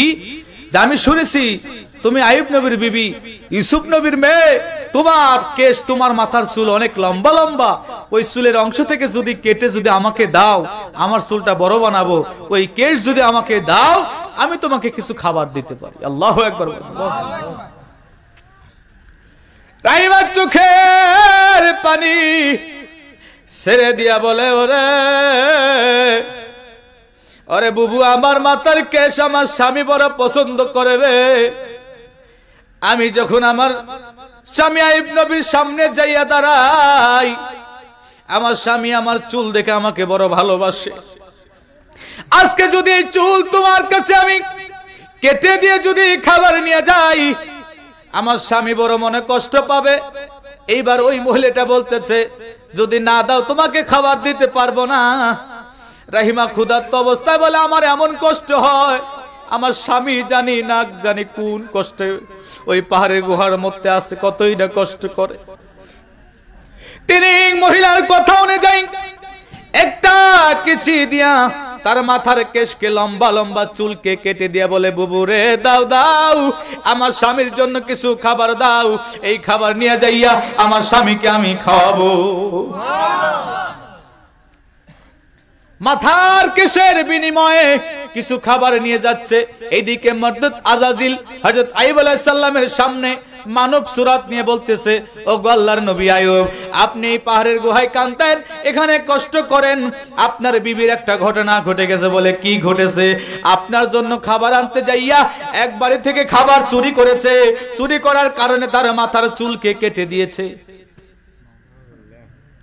মাথার চুলকে কেটে দিয়েছে। আজাজিল শয়তান কুমন্ত্রণা মতো দিয়ে তিনি সরে গেছেন। এইবার রাহিমা আইয়ুব নবীর সামনে যায় যখন দাঁড়াইছে, আইয়ুব নবী দেখে মাথার কেশ নাই, বলে বিবি রে, আমাকে খাওয়ানোর জন্য তুমি চুরি করেছো, দূর হয়ে যাও, দূর হয়ে যাও। রাহিমা কেমন করে বলবে, ওগো প্রাণের স্বামী, আমি রাহিমা চুরি করি নাই। কেমন করে বলবে? আপনার ক্ষুধার যন্ত্রণা সহ্য করতে না পেরে আমার মাথার চুলকে দিয়ে কিছু খাবার আনছি, আমি চুরি করি নাই। এবার আইয়ুব আলাইহিস সালাম ডাক দিয়ে কয়, চুরি করা খাবার আমি খাবো না রে বিবি, তুমি দূর হয়ে যাও, দূর হয়ে যাও। আইয়ুব আলাইহিস সালামের বিবি রাহিমা পাহাড়ের একটা কিনারে খাবার সামনে করে বসে হাও মাও করে কাঁদতেছে, আল্লাহর দরবারে বলে, আল্লাহ গো, আমি যে চুরি করি নাই, আমার স্বামীকে আমি কিভাবে বুঝাই? আল্লাহ গো, আমার মাথার কেশের বিনিময়ে আমি যে এলাকার মধ্য থেকে একটা মহিলার কাছ থেকে খাবার নিয়ে আসছি, আমার স্বামীকে কিভাবে বুঝাই? যখন রাহিমা পাহাড়ের একটা কিনারে লুকায় কাঁদতেছিল, এবার আইয়ুব নবী তার বিবিকে খুঁজতেছে, খুঁজতে এসে যখন আল্লাহর দরবারে কথাগুলি বলে, আইয়ুব নবী তখন শুনতে পাইলেন কথাগুলি। এবার সামনে আসিয়া বলে, বিবির আমার বুকের মধ্যে আয়, এ বিবি আমার বুকের মধ্যে আয়, আমি বুঝতে ভুল করেছি, শয়তান আজাজিল মারদুত আমাকে কুমন্ত্রণা দিয়েছে, আমি নবীকে ভালোবাসিয়া তোর মাথার চুলকে বিক্রি করিয়া আমি আইয়ুব নবীর জন্য খানা আনছি রে বিবি, আয় আয় আমার বুকের মধ্যে আয়, আমি আইয়ুব নবী আজকে তোমাকে বুকের মধ্যে নিয়া থাকবো। ওই প্রচন্ড শরীর বুকের মধ্যে নিয়া দুজনের ভুল বুঝাবুঝি মীমাংসা হয়ে যায়। এবার রাহিমা ডাক দে বলে, প্রাণের স্বামী গো, এত বড় অপরাধ আমি করব আপনি কেমন করে বুঝলেন? বলে, না না, আমি জানি রাহিমা তুমি কষ্ট করেছো। এইবার এত কষ্ট করার পরে আইয়ুব আলাইহিস সালাম একদিন আল্লাহর দরবারে বলে, 18টা বছর তিনি এত কষ্ট করেছে, কিতাবের মধ্যে দেখলাম 18টা বছর এত যন্ত্রণা সহ্য করেছে, পোকা জমিনে পড়ে গেছে, আইয়ুব নবী পোকা পড়তে দেয় নাই, জমিনের পোকাটা শরীরের উপর লাগাইয়া আইয়ুব আলাইহিস সালাম বলেছে, ওরে পোকা, এতদিন খাইতে পারলে আমার শরীর এখনো খা, তোর খাবার জন্য আমার শরীরটাকে উন্মুক্ত করে দিয়েছি। আমার নবী পয়গম্বর আইয়ুব আলাইহিস সালাম ডাক দিয়ে কয়, ও আমার আল্লাহ, আমার সম্পূর্ণ শরীরে তুমি পোকা ধরাও, পছন্দ ধরাও, আমি আইয়ুবের কষ্ট থাকবে না, থাকবে না, আমি আইয়ুবের মনে কোনো কষ্ট থাকবে না। আল্লাহ গো, তোমার দরবারে ফরিয়াদ করি, তুমি সমস্ত মুখের মধ্যে তুমি আমার শরীরে পোকা ধরাও, কিন্তু আমার জিহ্বা মুবারকের মধ্যে তুমি পোকা ধরায়ও না। আমার জিহ্বার মধ্যে যদি তুমি পোকা ধরাও রে মাওলা, তোমার নামের জিকির, তোমার নামের শান, তোমার নামের তাসবিহ, তোমার নাম আমি কেমন করে জপব? আমার জিহ্বার মধ্যে তুমি পোকা ধরায়ও না। আইয়ুব আলাইহিস সালামের জিহ্বার মধ্যে পোকা না ধরাইলেন না। আমার আল্লাহ 18টা বছর পরে আইয়ুব নবীর পরীক্ষায় যখন পাস করলেন, আমার আল্লাহ জিবরাইলের মাধ্যমে ডাক দিয়ে কয়, জিবরাইল যা আইয়ুব আলাইহিস সালামের পাহাড়ের নিচে আসতে বল, পাহাড়ের নিচে জমিনের একটা লাথি মারতে বল, আল্লাহু আকবার। আইয়ুব আলাইহিস সালাম পাহাড়ের নিচে আসিয়া জমিনের মধ্যে একটা লাথি যখন মারছে, জমিন পেটে পানি বের হয়েছে। জিবরাইল আমিন ডাক দিয়ে কয়, ওগো আল্লাহর নবী, পানির মধ্যে আপনি গোসল করেন। আল্লাহর নবী পানির মধ্যে গোসল করলেন, গোসল করার সঙ্গে সঙ্গে তার যেমন আগের শরীর ছিল তেমন হয়ে গেছে। আমার আল্লাহ ডাক দিয়ে কয়, ওগো আমার বন্ধু, আপনার যে সম্পদকে আমি সিনায় নিয়েছিলাম, ওই সম্পদ আপনাকে আমি আবার ফিরাইয়া দিলাম।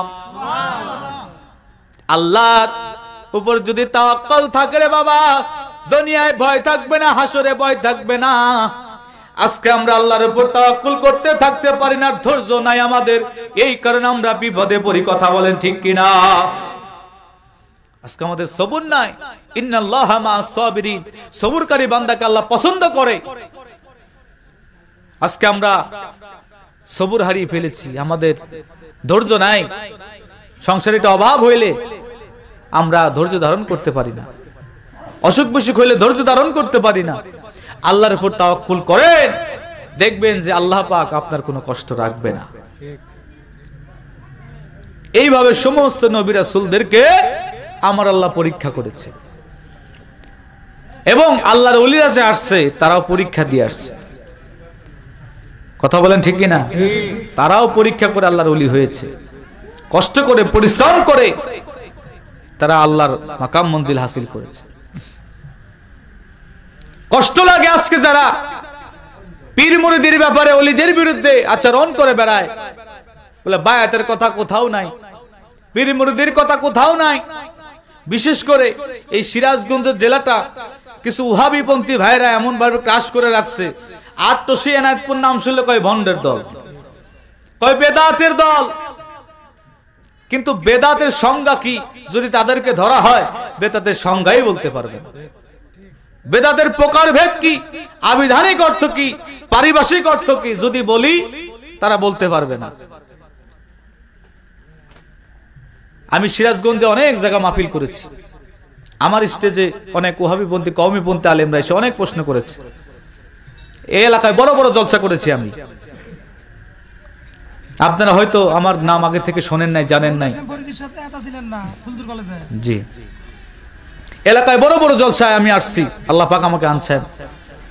তবে শুনেন, সুন্নি আলেমদেরকে আপনারা মহব্বত করবেন, সুন্নি আলেমদেরকে ভালোবাসবেন, তরিকাপন্থী আলেমদেরকে ভালোবাসবেন। কারণ হলো তাদের কাছ থেকে আল্লাহ রাসূলের সঠিক মহব্বতের কথাগুলি শোনা যায়। কথা বলেন ঠিক কিনা? আজকে আমরা বিশ্ব জাকির মঞ্জিলে গিয়েছি, ওখানে যাওয়ার পরে আমরা খারাপ কাজ করি নাই, পথহারা মানুষগুলো আমরা সঠিক পথের সন্ধান পাইছি। বিশ্ব জাকির মঞ্জিলে অনেক যুবকেরা ছাত্ররা খেদমত করে, এরকম ছাত্র আমরা তো ছাত্র, হাজার হাজার লক্ষ লক্ষ ছাত্র খেদমত করে। তাদের সামনে যদি বসেন, তারা ইলমে শরীয়ত, ইলমে তরিকত, ইলমে হাকিকত, ইলমে মারুফতের প্রতি ঘন্টার পর ঘন্টা কথা বলবে, আপনি শুনতেই থাকবেন। তাতে দাড়ি নাই মোছ নাই যুবক ছেলেরা, এটা একমাত্র হলো আল্লাহর ওলিদের খেদমত করার কারণে।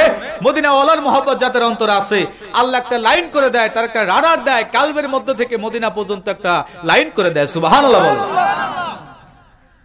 বলে পীর মুরিদি নাই, পীর মুরিদি কোরআন শরীফে কোথাও নাই। তুমি কোরআন শরীফ পড়তে জানো? সূরা কাহাব পড়েছো? সূরা কাহাবের মধ্যে আল্লাহর পয়গম্বর হযরত মুসা আলাইহিস সালাম এবং খিজিরের ঘটনা আসছে। কথা বলেন ঠিক কিনা? একদিন আল্লাহর পয়গম্বর মুসা আলাইহিস সালাম তিনি ওয়াজ নসিহত করতেছেন, তার উম্মতের মধ্যে সবাইকে ওয়াজ নসিহত শুনাইতেছে। আপনি আলোচনা একটু শুনবেন? জি শুনুন। শেষ করে দেই, কারণ মাইকের যে কন্ডিশন, কথা বলতে খুব কষ্ট হচ্ছে আমার। আল্লাহর নবী মুসা আলাইহিস সালাম তিনার উম্মতের মধ্যে একদিন নসিহত করতেছে, একজন উম্মত দ্বারা বলতেছে, ওগো আল্লাহর নবী, আপনি তো এই জামানার পয়গম্বর, এই জামানার নবী, তা আপনার এই যুগে, আপনার এই জামানায়, এই কওমে আপনার চাইতে কি জ্ঞানীবান লোক আর কোনো কেউ আছে? আল্লাহর পয়গম্বর একটা আমিত্ব নিয়ে বলতেছে, আমি তো আল্লাহর পয়গম্বর নবী, আমাকে আল্লাহ নবী করে পাঠাইছে, আমার চাইতে কে আর জ্ঞানী আছে? এই কথা যখনই বলছে, আমার আল্লাহ ডাক দিয়ে কয় খামোশ। কোরআন শরীফের ভাষায় কিন্তু বলতেছি, আমার বাপ দাদার কিসসা কাহিনী না এটা। আল্লাহ কয় খামোশ মুসা, তোমার এই কওমে, তোমার এই জামানায়, তোমার এই যুগে, সূরা কাহাবের মধ্যে ঘটনা আল্লাহ বলতেছেন, একজন আমার বান্দা আছে যার নাম হলো খিজির, যিনি তুমি পয়গম্বরের চাইতে বেশি জ্ঞান রাখে। আল্লাহ নবী আল্লাহর কাছে সিজদা পড়ে যে, আল্লাহ, আমি একজন নবী হইয়া আমার এই কওমে এমন কোন বান্দা যে আমার চাইতে বেশি জ্ঞান রাখে, ইলমে তাসাউফ, ইলমে লাদুন্নির জ্ঞান, একটু যদি আপনি খবর দিতেন, আমি তার সাথে যদি সাক্ষাৎ করতাম। সুবহানাল্লাহ। এবার আল্লাহ ডাক দিয়ে কয়, পয়গম্বরে মুসা, তুমি যে তার সাথে সাক্ষাৎ করবা, তুমি কি ধৈর্য ধারণ করতে পারবা? আল্লাহ নিজে বলতেছে। তখন আল্লাহর পয়গম্বর মুসা আলাইহিস সালাম বললেন, আল্লাহ, আপনি যদি আমাকে ধৈর্য দেন, আমি অবশ্যই ধৈর্য ধারণ করতে পারবো। সুবহানাল্লাহ। আমার আল্লাহ ডাক দিয়ে কয়, মুসা রে, আমার বান্দা খিজির আলাইহিস সালামের সাথে তুমি যদি দেখা করতে চাও রে মুসা, একটা মাছকে তুমি ভাজি করবা, কই মাছকে ভাজি করবা। ওই কই মাছ ভাজি করে তুমি যাইবা সমুদ্রের কিনারে, দুই সমুদ্রের মোহনা, যেখানে আমাদের পদ্মা এবং যমুনার মোহনা হলো আপনার পাটুরিয়া, দৌলতদিয়া। কথা বলেন ঠিক কিনা? আমার আল্লাহ জানে দেখ, ও পয়গম্বর মুসা তুমি যাইবা দুই সমুদ্রের মোহনা যেখানে, ওইখানে যায় দাঁড়ায়া থাকবা। ওইখানে যাইয়া তুমি একটা ভাজা মাছ তুমি নিয়ে যাইবা। ওই মাছ যদি যেখানে যাইয়া জিন্দা হবে, পানির মধ্যে চলে যাবে, তুমি মনে করবা এইখানেই আমার সেই বান্দা আসবে। আল্লাহর নবী হযরত শুআয়ব আলাইহিস সালামকে সঙ্গে নিয়ে চলে গেলেন সমুদ্রের কিনারের মধ্যে। সমুদ্রের কিনার দিয়ে হাঁটতেছে, অনেক রাস্তা হয়ে যায়, দুইজন হাঁটতে হাঁটতে ক্লান্ত হয়ে গেছে। আল্লাহর পয়গম্বর তার সফর সঙ্গীকে বললেন, তুমি একটু জেগে থাকো, আমার একটু ঘুমন্ত অবস্থা হয়েছে, আমি একটু বিশ্রাম নেওয়ার পরে এরপরে তুমি আবার একটু ঘুমাবা। দুইজনের পর রেস্ট নেওয়ার পর আবার হাঁটতে থাকবো। আল্লাহর নবী একটু রেস্ট নিয়ে ঘুমায়েছেন। আল্লাহর নবীর সঙ্গে যে সফর সঙ্গী শুআয়ব আলাইহিস সালাম ছিলেন, তিনিও একটু ঘুমের মতো হয়ে গেছে। দুইজন যখন ঘুমায় পড়েছে, ওই ভাজি মাছটা জীবিত হইয়া সমুদ্রের মধ্যে চলে গেছে, লাফায়া লাফায়া যা গেছে। আল্লাহর নবীর সফর সঙ্গী শুআয়ব আলাইহিস সালাম তিনিও দেখেছেন, দেখে দেখে ঘুমায় গেছে। এবার আল্লাহর নবী চেতন হইয়া বলে, কি ব্যাপার, তুমি ঘুমায় গেছো, চলো চলো তাড়াতাড়ি করে চলো। আল্লাহর নবী যখন ডাক দিয়েছে, মুসা আলাইহিস সালাম যখন তার সফর সঙ্গী ডাক দিয়েছে, লাফায় উঠছে, বলে চলেন আল্লাহর নবী তাড়াতাড়ি করে চলেন। আমরা যখন ঘুমন্ত মানুষকে ডাক দিই কি হয়ে যায় নিজেও বুঝতে পারে না, কথা বলেন ঠিক কিনা? দেখেন ঘুমন্ত মানুষকে ডাক দিয়ে বলে, এই তাড়াতাড়ি আমার সঙ্গে চল, কে ডাক দিলে ওটা দেখার নাই, সে চলবে, কথা বলেন। ভাজি মাছটা যে জীবিত হয়ে গেছে, এই কথা যে আল্লাহর নবীর কাছে বলবে তার স্মরণ নাই, স্মরণ নাই, স্মরণ নাই। অনেক রাস্তা অতিক্রম করে চলে গেছে। আল্লাহর নবী ডাক দিয়ে কয়, অনেক রাস্তা আসলাম, কই আল্লাহর সেই বান্দার খিজিরে দেখা পাইলাম না, বড় ক্ষুধার্ত হয়ে গেছি, নাও আমরা দুইজন ভাজি মাছটা খেয়ে ফেলি। দুইজন নাও ভাজি মাছটা খেয়ে ফেলি। এবার শুআয়ব আলাইহিস সালাম ডাক দিয়া কয়, ওগো আল্লাহর নবী, ভাজি মাছটা জীবিত হয়ে সমুদ্রের মধ্যে চলে গেছে, বলে করছেটা কি, কোথায় গেছে? বলে আপনি যেখানে ঘুমাইছিলেন ওইখানে আমিও আপনার ঘুম দেখে আমার ঘুম আসছিল, আমরা দুইজন যখন ঘুমায় পড়ছি আমি একটু একটু দেখলাম ভাজি মাছটা জীবিত হইয়া সমুদ্রের মধ্যে চলে গেছে। আল্লাহর পয়গম্বর ডাক দিয়ে কয়, করছোটা কি, আমাকে কেন বলো নাই? চলো চলো ওই জায়গায় আবার যাইতে হবে। দুইজন দৌড়াইতে দৌড়াইতে চলে গেলেন, যেইখানে ভাজি মাছটা জীবিত হইয়া সমুদ্রে চলে গেছে ওই জায়গার মধ্যে যখন চলে গেলেন, যাওয়ার পরে যাইয়া দেখে একজন একটা পাথরের উপরে, সমুদ্রের ওই নদীর কিনারে পাথরের উপরে চাদর মুড়ি দিয়া কে যেন একজন শুয়ে আছে। যখন কাছে যাইয়া তিনি সালাম দেন, ওই ব্যক্তি সালামের জবাব দিয়ে বলে, ওয়ালাইকুম আসসালাম পয়গম্বর মুসা, আপনি কি আল্লাহর নবী মুসা আলাইহিস সালাম? এইবার ডাক দিয়ে কয়, আমি যে আল্লাহর নবী মুসা, আপনি কিভাবে টের পেলেন? এইবার পয়গম্বরের কাছে খিজির আলাইহিস সালাম বলতেছে, আপনি যে আল্লাহর নবী, আমার আল্লাহ আপনাকে আমাকে আগেই জানিয়ে দিয়েছে আপনি আমার কাছে আসবে। সুবহানাল্লাহ। খিজির আলাইহিস সালাম খিজির কেন বলা হয়?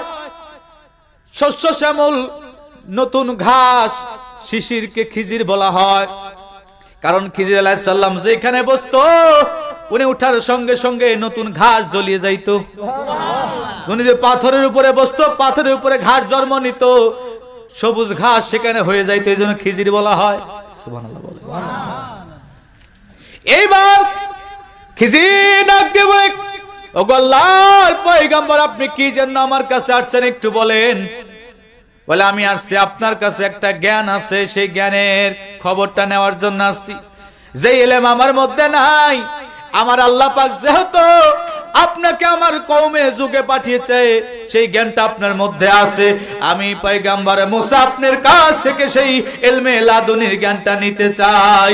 এখন আপনাদের কাছে আমি প্রশ্ন করব, রে বাবা, একজন পয়গম্বর হইয়া, একজন নবী হইয়া কেন একজন ওলির কাছে ইলমে লাদুনি শিক্ষার জন্য গেল? তুমি কত বড় মৌলবী হইছো, কও আমার পীর লাগবে না, নবী হইয়া যায় একজন ওলির কাছে, পীরের কাছে। সুবহানাল্লাহ। খিজির তো একজন ওলি, কথা বলেন ঠিক কিনা? যেহেতু নবী ওই যুগে আছে, নবী যখন আল্লাহর পক্ষ থেকে আসে তখন অন্য কেউ নবী থাকতে পারে না, সে অলিত্ব মাকাম হাসিল করবে, যদিও তাকে আলাইহিস সালাম বলা হয়। এটার কারণ হলো আল্লাহ পাক তার রূহকে পবিত্র করে নিয়েছে। সুবহানাল্লাহ। খিজির আলাইহিস সালাম ডাক দিয়ে কয়, এ মুসা আল্লাহর পয়গম্বর নবী গো, আপনি যে আমার কাছে আসছেন, আমার সাথে থাকতে হলে আপনাকে ধৈর্য ধারণ করতে হবে। আপনি কি ধৈর্য ধারণ করতে পারবেন? বলে হ্যাঁ পারবো।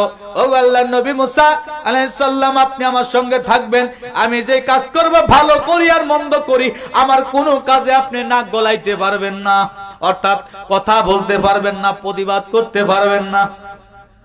বলে ঠিক আছে, ঠিক আছে, আপনার সঙ্গে থাকবো, আপনার কোনো কাজ ভালো মন্দ আমার বলার দরকার নেই, আমি জ্ঞান অন্বেষণের জন্য আসছি, আপনি সেলমেল আদনে জ্ঞানের কথা বললে আমি আবার আপনার সহবত থেকে চলে যাব। ঠিক আছে।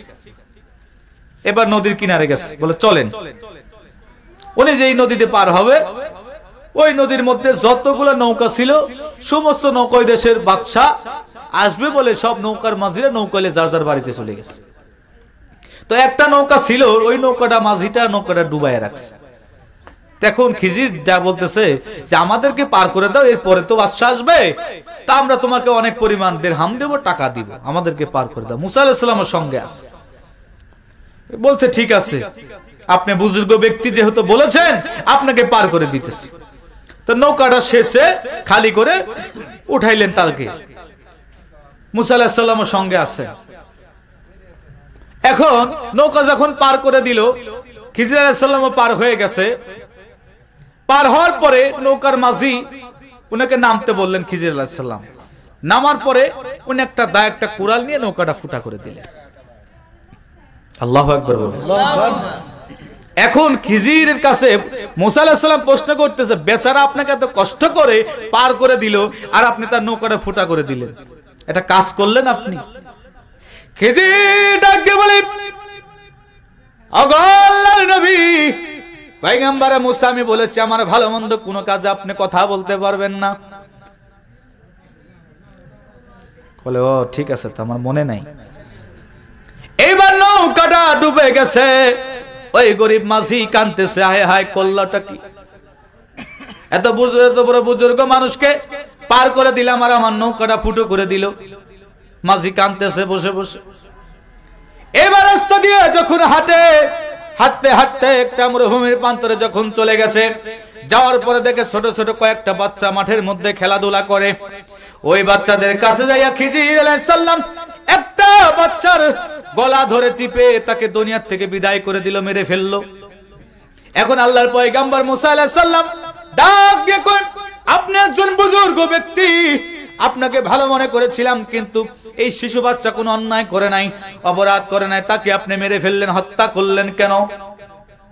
খিজির আলাইহিস সালাম ডাক দিয়ে বলে, পয়গম্বর মুসা, আমি বারবার বলেছি আমার ভালো মন্দ কোনো কাজে আপনি কথা বলতে পারবেন না।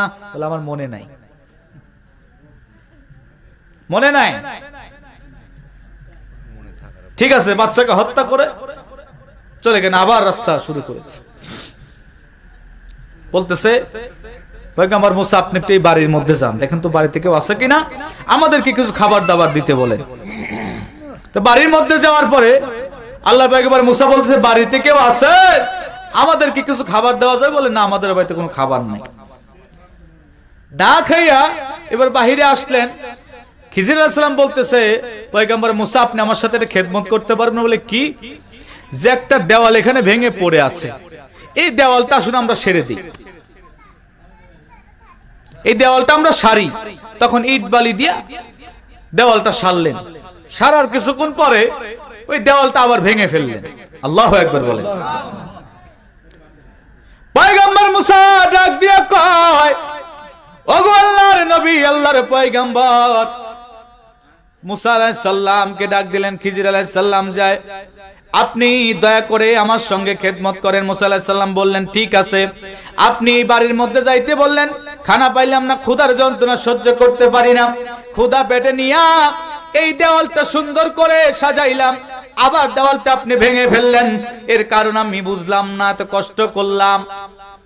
খিজির আলাইহিস সালাম ডাক দিয়ে কয়, আল্লাহর পয়গম্বর মুসা, আমি তো বলেছি আমার ভালো মন্দের কোনো কিছু আপনি বলতে পারবেন না, আপনি কিন্তু পরীক্ষায় পাস করতে পারতেছেন না। তুমি মৌলবী ফতোয়াবাজি করো, পীর মুরিদি দরকার নাই, বায়াত হওয়ার দরকার নাই, একজন পয়গম্বর হইয়া একজন ওলির কাছে কেন গেল? তোমার যদি প্রশ্ন করা হয় ইলমুল কলব কি, তুমি বলতে পারবা না মৌলবী, পরের বাড়ি খাইয়া খাইয়া পেটটারে বানাইছো উটের ভুঁড়ির মতো, তুমি কি জানো? কথা বলেন ঠিক কিনা? ইলমুল কলব কি এই সম্পর্কে যদি প্রশ্ন করি, ইলমুল কলব সম্পর্কে তুমি বলতে পারবা না। আল্লাহর পয়গম্বরকে খিজির আলাইহিস সালাম ডাক দিয়া বললেন, ওগো আল্লাহর নবী, আপনাকে এখন আমি বলি, প্রথমে যে নৌকাটা পার হলাম, ওই নৌকাটা কেন ফুটে করলাম, কুড়াল দিয়ে কেন ছিদ্র করলাম? ওই নৌকাটা ওই দেশের জালিম বাদশা যখন পার হয়ে চলে যাবে, নৌকাটা সামান্য মাত্র ফুটে করেছি, মাঝি যতই কান্না করুক, ওই জালিম বাদশা চলে যাওয়ার পরে ওই মাঝিটা নৌকাটা উঠাইয়া একটু কাঠ লাগাইয়া আবার নৌকা চলাইতে পারবে। বলে বাচ্চাটাকে আপনি কেন হত্যা করলেন? বলে বাচ্চাটাকে হত্যা করার কারণ হলো ওই বাচ্চা বড় হওয়ার পরে সন্ত্রাস হবে, হাজার হাজার মানুষকে খুন করবে। আমার আল্লাহ আমাকে আগে জানিয়ে দিয়েছে, আমি জানার কারণে ওই বাচ্চাটাকে হত্যা করেছি আল্লাহ পাকের হুকুমে, যাতে সে অন্যায় না করে। বলে দেওয়ালটা ভাঙা দেওয়াল সারলেন, আবার ভেঙে ফেললেন, কারণটা কি? বলে দেওয়ালের নিচে অনেক সম্পদ আছে, স্বর্ণ আছে, এই সম্পদ যদি এই বংশের মানুষ একটা ছেলে আছে, ওই ছেলেটা সম্পদের খোঁজ একদিন পাবে, বংশক্রমে সম্পদ যেদিন পাবে, এই সম্পদ নিয়ে সে আল্লাহর রাস্তায় ব্যয় করবে না। আমি মনে মনে যখন চিন্তা করলাম আমি দেওয়ালটা সারি, সম্পদটা ঢেকে থাকবে, আমার আল্লাহ আমাকে জানিয়ে দিল এই সম্পদ আমি আল্লাহর পথে কোনো কাজে লাগবে না, অতএব দেওয়ালটাতে তুমি আবার ভেঙে দাও যাতে না টের পায়। আল্লাহু আকবার। এই কারণে আমি আবার দেওয়ালটা ভেঙে ফেলেছি। ওরে বন্ধু মুসলমান, আল্লাহ পাক কাকে দিয়ে কখন কি করবে আমার আল্লাহ পাকই ভালো জানে। কথা বলেন ঠিক কিনা? ওরে আল্লাহ যারে ইচ্ছা তারে দিয়া মিলায় তাওহীদের মেলা, বলেন যারে ইচ্ছা তারে দিয়া মিলায় তাওহীদের মেলা, কেউ বুঝিতে পারে না রে ওলি আল্লাহর খেলা, আমার মুর্শিদ খাজার খেলা। লা ইলাহা ইল্লাল্লাহ, আজরে লা ইলাহা ইল্লাল্লাহ, লা ইলাহা মুহাম্মদ রাসূলুল্লাহ। ভাইজান কত সুন্দর মদিনা, আমরা কেমনে যাব জানি না। ওরে দয়া কর দয়ার আল্লাহ, দয়া কর দয়ার আল্লাহ, দেখান সোনার মদিনা।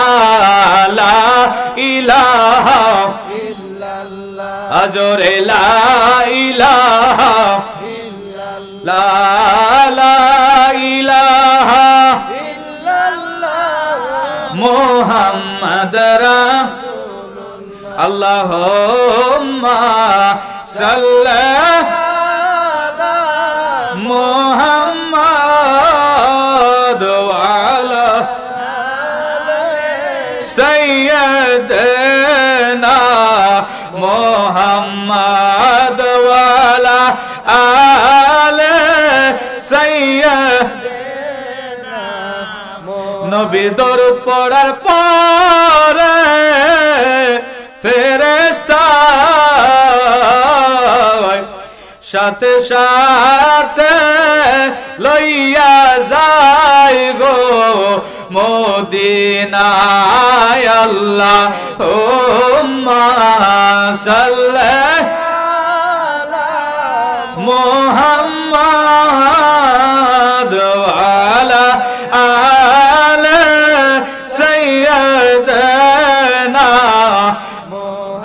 ইসমে জাত আল্লাহ আল্লাহ আল্লাহ আল্লাহ, জবান খুলে জোরে জোরে মাশাআল্লাহ আল্লাহ আল্লাহ আল্লাহ আল্লাহ আল্লাহ আল্লাহ ও মন পাগলা রে ডুবলো বেলা দেখনা চাহিয়া আয়ো মন পাগলা রে ডুবলো বেলা দেখনা চাহিয়া আল্লাহ আল্লাহ আল্লাহ ওরে পর পারের ডাক পড়িলে পর পারের ডাক পড়িলে পার হবি তুই কি লইয়া ডুবলো বেলা দেখনা চাহিয়া আয়ো মন পাগলা রে ডুবলো বেলা দেখনা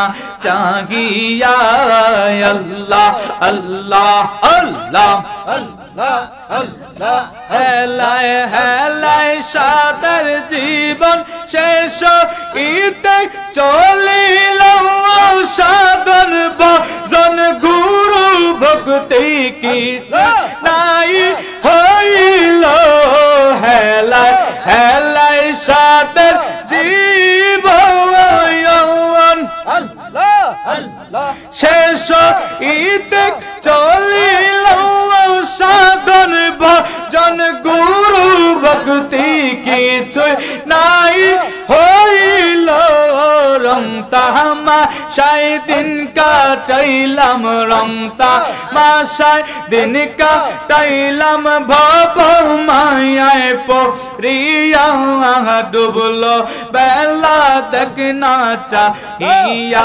আয়ো মন পাগলা রে ডুবলো বেলা দেখনা চাহিয়া আল্লাহ আল্লাহ আল্লাহ আল্লাহ আল্লাহ আল্লাহ নবীর কলমা নামাজ রোজা পথের সম্বল লইয়া সামনে চল তুই আহবুজ মন রে আল্লাহ আল্লাহ বলিয়া আল্লাহ বিনে মাবুদ নাই রে আল্লাহ আমার রাসূল বিনে উপায় নাই রে দেখিসনি মন ভাবিয়া ডুবলো বেলা দেখনা চাহিয়া আয়ো মন পাগলা রে ডুবলো বেলা দেখনা চাহিয়া আল্লাহ আল্লাহ আল্লাহ আল্লাহ আল্লাহ আল্লাহ আল্লাহ মোহাম্মদ নাম জপে ছিলি বলবো লে তোয়া গে মোহাম্মদ নাম জপে ছিলি বলবো লে তোয়া গে আল্লাহ আল্লাহ তাই তো রে তোর কণ্ঠের গান তাই তো রে তোর কণ্ঠের গান তো মধু লাগে মোহাম্মদ নাম জপেছিলি বলে তো আগে আল্লাহ আল্লাহ আল্লাহ আল্লাহ ওরে ভমর তুই কি কখন চুমেছিলি নবীর কদম রে ভমর তুই কি কখন চুমেছিলি নবীর কদম সেই হাসিয়াজ গুনগুনিয়ার সেই হাসিয়াজ গুনগুনিয়ে জানাস রে গোলে বাগে হাই রে জানাস রে গোলে বাগে মোহাম্মদ নাম জপেছিলি বলবো লে তুই আগে আল্লাহ আল্লাহ আল্লাহ আল্লাহ আল্লাহ আল্লাহ আল্লাহ মোর নবীকে লুকিয়ে দেখে তার পেশানির জ্যোতি মেঘে নূর নবীকে লুকিয়ে দেখে তার পেশানির জ্যোতি মেঘে রে ও চাঁদ রাঙলি রে তুই রে ও চাঁদ রাঙলি রে তুই গভীর নূরাগে মোহাম্মদ নাম জপেছিলি বলবো লি তুই আগে আল্লাহ আল্লাহ আল্লাহ আল্লাহ আল্লাহ আল্লাহ আল্লাহ আল্লাহ লা ইলাহা ইল্লাল্লাহু মুহাম্মাদুর রাসূলুল্লাহ। এতিম বলিয়া কেহ নিল না তোমায়, ভাগ্য গুণে পেয়ে গেল বিবি হালিমায়। রূপের মাধুর তুমি অতীব মনোরম, এসেছেন যত নবী সকলের ইমাম। সালাম নবী আপনাকে হাজারো সালাম, ইয়া নবী সালাম।